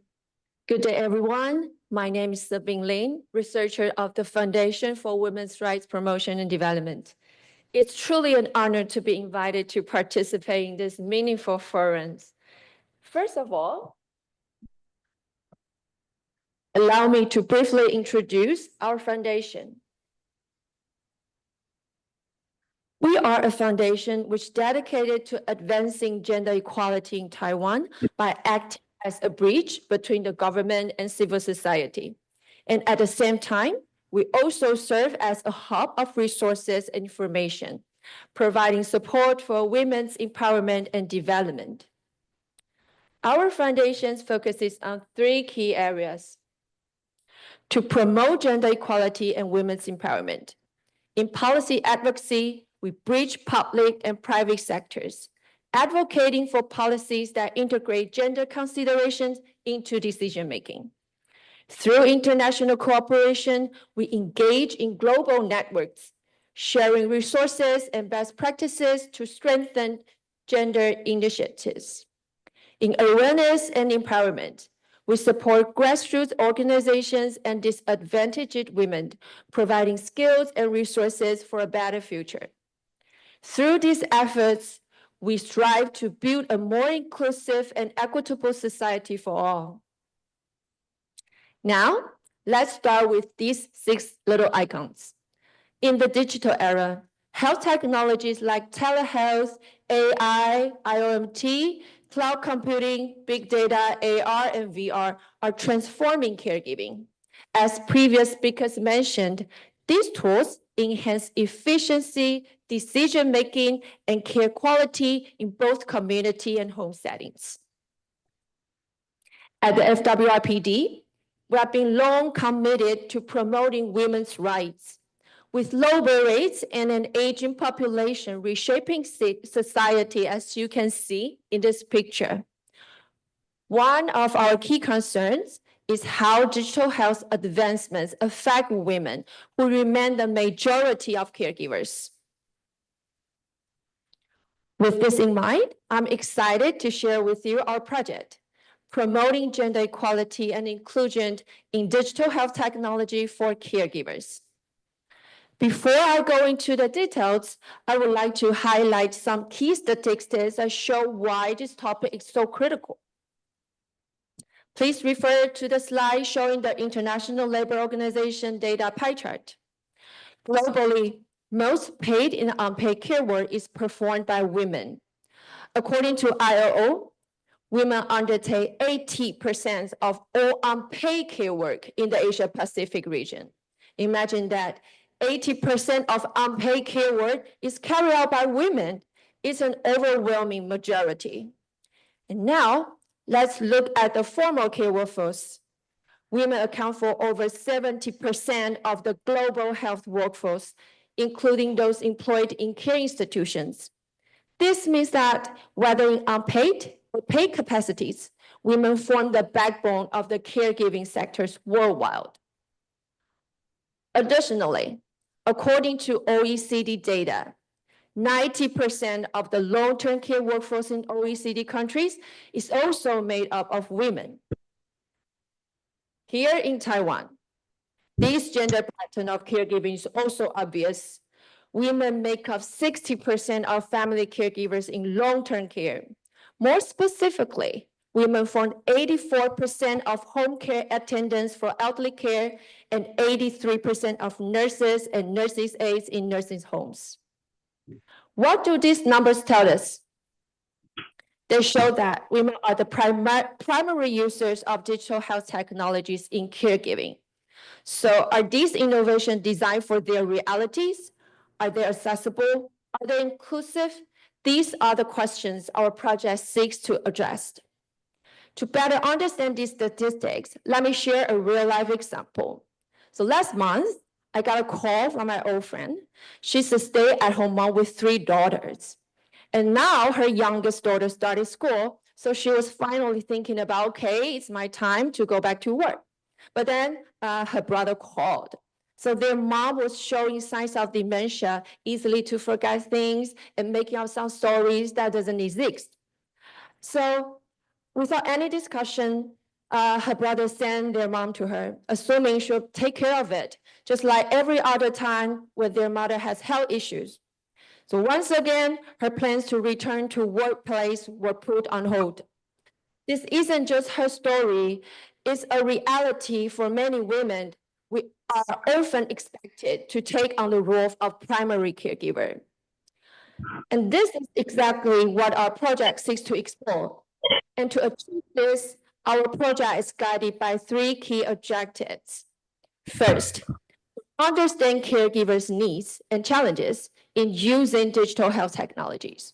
We want to hear directly from caregivers, both paid and unpaid, about their experiences. What are the obstacles they face? What support do they need? What will make these technologies truly useful for them? And second, to identify approaches to achieve gender equality and inclusion in digital health technologies for care work. It is not enough for technology to exist. It must be inclusive and equitable. And through this project, we aim to explore ways in which digital health solutions can be better tailored to the needs of female caregivers, ensuring that they are practical. And third, to suggest policies that improve caregivers' access to and use of digital technologies in their roles. Policymaking plays a crucial role in shaping the accessibility and effectiveness of digital health technologies. And our goal is to provide concrete research-based recommendations that can be inform future policies and initiatives. To gain a comprehensive understanding of these issues, we have conducted 2 consultation interviews in 2024. With 22 participants from 13 countries, including government officials, tech developers, caregivers, and scholars. Participants were invited to share their experiences and perspectives on care work, technology development, and policy frameworks. Our interviews reveal that digital health technologies are already used in caregiving, including online appointments, teleconsultation, patient monitoring, caregiver communities, service mapping, and scheduling tools. When designed well, these technologies help caregivers access information, analyze data, and build support networks, improving their well-being and quality of care. However, despite these benefits, several barriers also hinder caregivers' adoption of digital health technologies.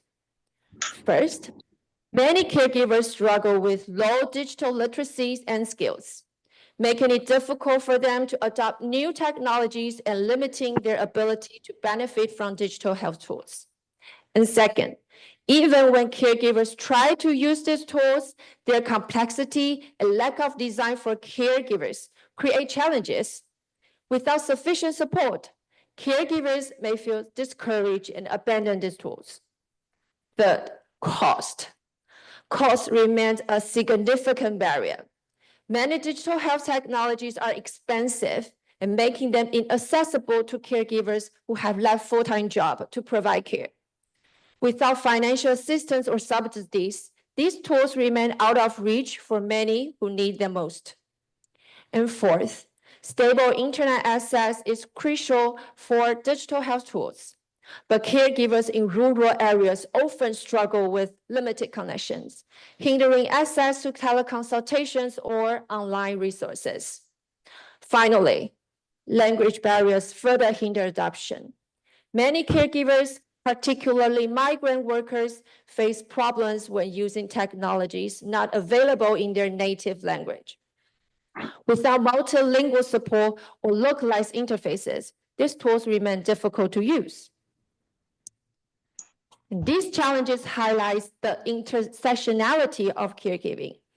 Factors such as gender, age, education level, economy status, geographic location, and cultural background all influence a caregiver's ability to use digital health technologies. Beyond these challenges, AI-assisted health technology can unintentionally reinforce gender biases and exclude certain groups. Several key issues have emerged. To begin with, medical diagnosis bias remains a significant concern, and AI algorithms often reflect existing biases in medical research.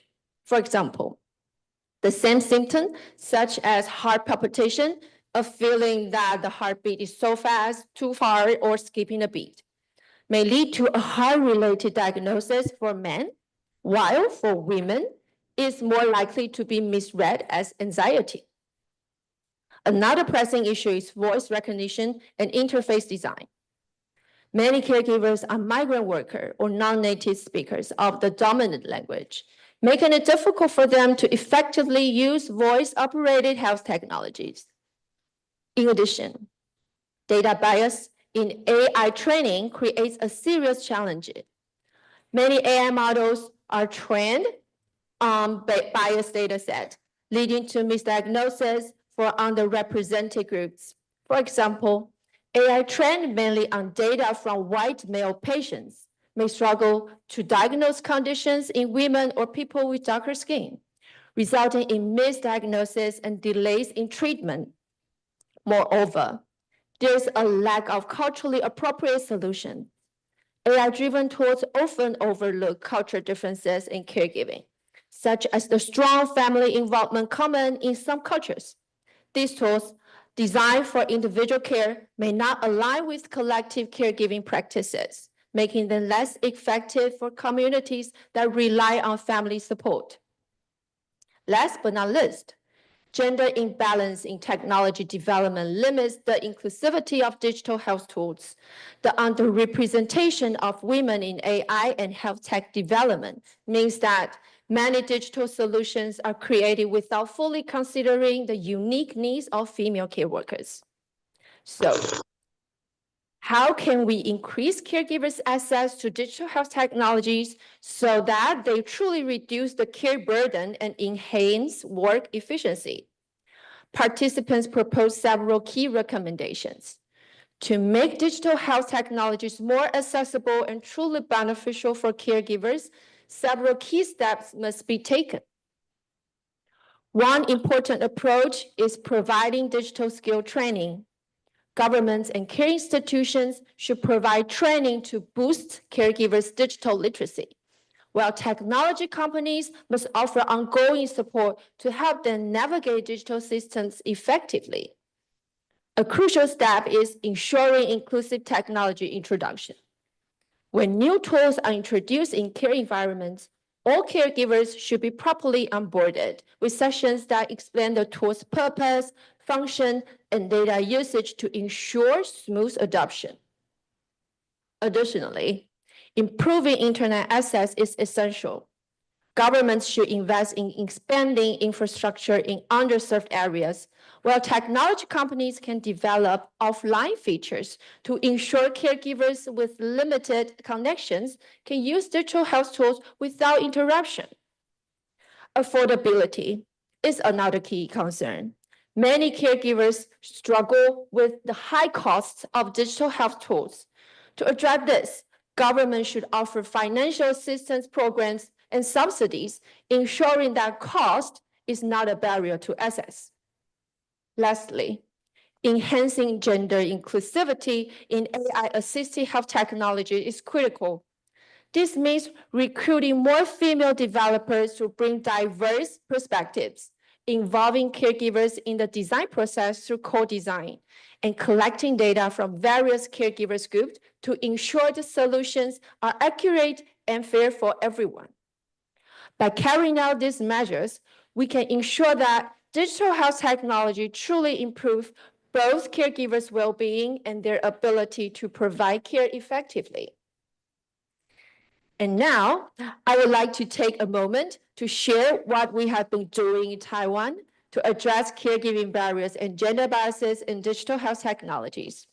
Since 2011, the Gender Equality Policy Guidelines have guided technological development in Taiwan, ensuring that gender perspectives are integrated into research and innovation, making technology both effective and equitable.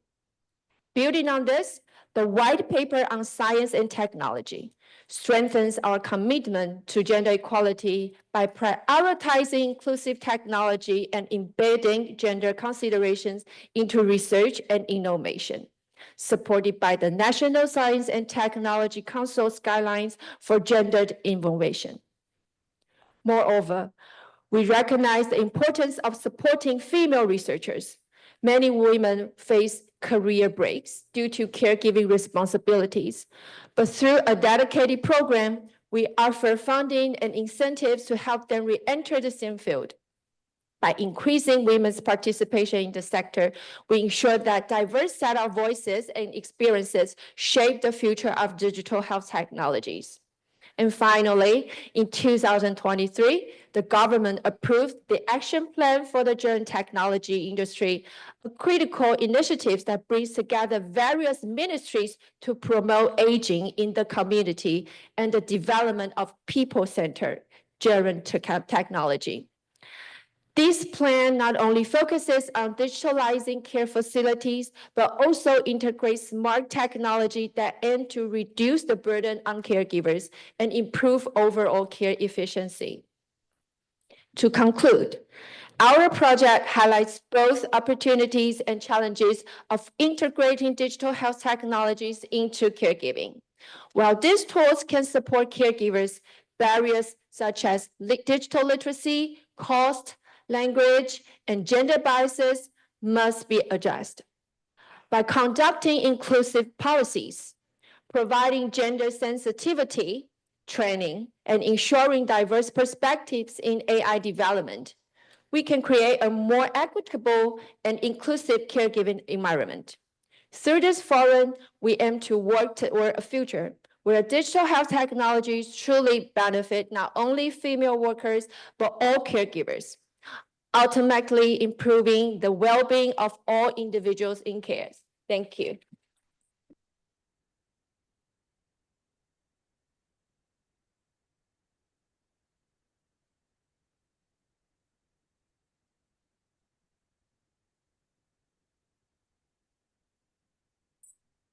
Thank you so much, Sabine, for identifying the top 6 technology trends reshaping healthcare and the digital health challenges in care sector, especially for women care takers. Thank you. Please just stay for a moment. Okay. On behalf of all the organizers, including our co-organizers, I'd like to thank you all for attending today's forum, but let us first thank our moderator, Yang Xinxin. Since we have so much to communicate, we're sort of running out of time, but We will stay and hope to continue to engage in conversations going forward. Let me quickly go through what we try to communicate and achieve today, as well as some recommendations. In the overall forum, there were 4 major things that were being communicated by different speakers.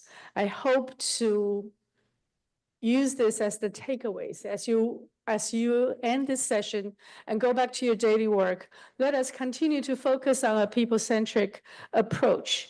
So the 4 major things that covered in today's forums are: 1, we need to develop AI with a people-centered approach with evidence-based research, and also with special attention paid to the intrinsic biases in age, in sex, in languages and cultures. Secondly, in order to bring everybody into this world, we have to have the ability to bridge the digital divide, the technology divide, and the AI divide. And hopefully some of the programs being communicated today show the efforts of making it an inclusive technology and empowering technology for all. And this requires very special coaching programs, dedicated resources, and different interaction platforms. Thirdly, huge policy challenges require international cooperation of those policy concerns. We urge governments and industry organizations, leaders in the industry, to address key concerns such as data privacy, data safety, security, as well as accessibility, affordability, with very clear guidelines. It is also imperative to establish comprehensive monitoring and oversight mechanisms to avoid abuses. Last but not least, let us resolve that we will strive for a universal care. This is a lofty goal enabled by developments of technology and allows us to continue to dream for a world when the golden age is truly the golden age. So while business communities are trying and developing different kinds of models, B2B, B2C, and even B2B2C, we urge governments, NPOs, NGOs, social enterprises to also come in to develop different kinds of ways in which to afford affordable and universal access to an AI-enabled products and services delivering to all world. Ladies and gentlemen, with this as a conclusion, but not as the end of our communication, let us continue to engage, discuss, and hopefully dream together. Thank you so much.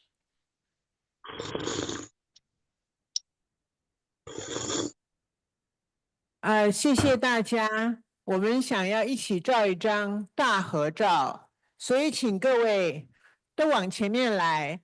那然后我们也请在线上的都还留在线上，我们可以有大家的一起的。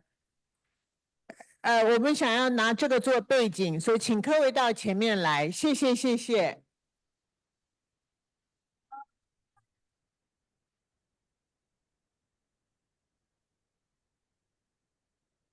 来，请各位到前面来，请各位到前面来。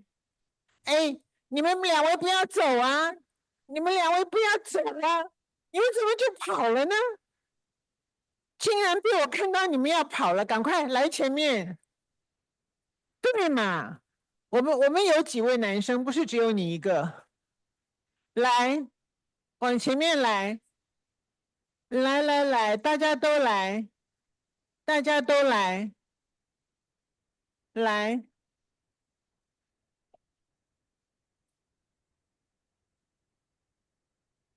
到前面来，上去哦，来，觉得自己长得漂亮的都到台上去，快点！你觉得你很漂亮，你就上去台前面，上去，来。赶快！觉得自己年轻貌美的都上去，来，还有吗？还有吗？怎么台上的人那么少呢？啊？会，来了，都来。来，年轻貌美的，来那位穿金色衣服的。啊，来。好，请线上的开镜头，你用麦克风讲。请线上的离开啊，开镜头，请线上的都开镜头。各位美丽的小姐们啊，好多人呢。啊，你们也可以做啊 popcorn。请线上的各位都开镜头。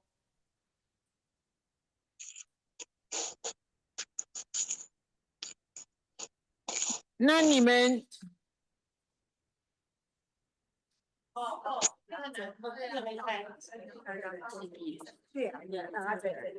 没有，都好了吗？嘉玲，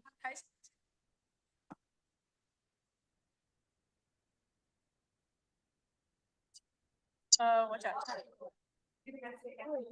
我们上面2格刚好是台上的镜头，我想把它关掉，因为这样子你最上面的人反而看是空的。你可以看出来我的那个困境吗？我怎么样可以把我台上的镜头关掉？哦，他在那边。哎，主任你在那边，大家都看到了呢。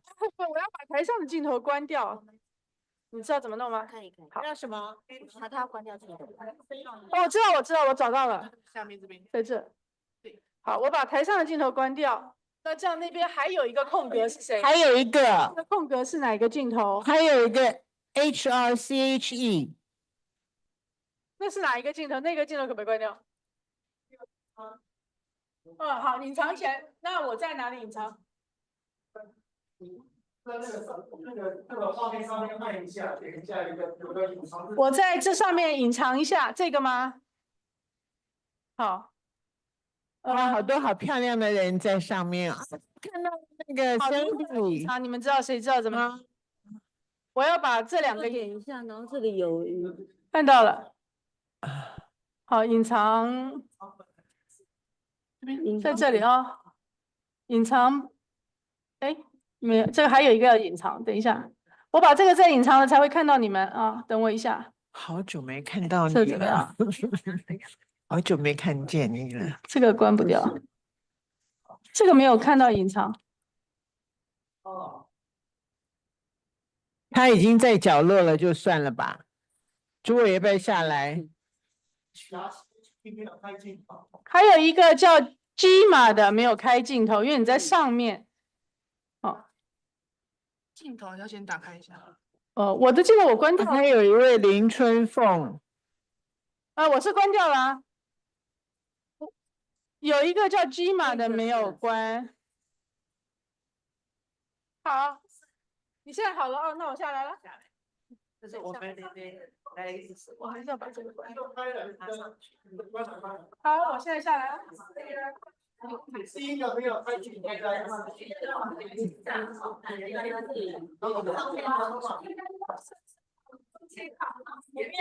好，侧身。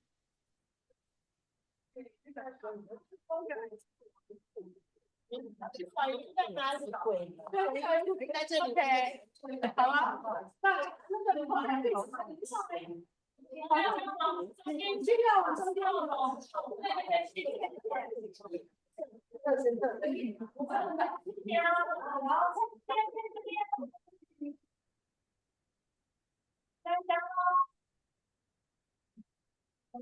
稍等哦。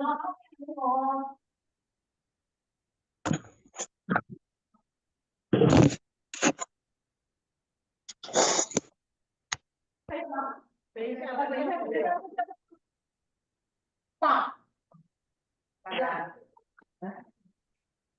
好，谢谢。还有。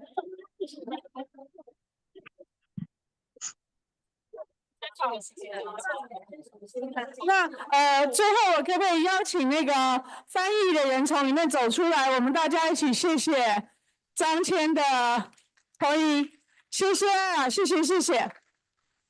请大家不要忘记还你的耳机。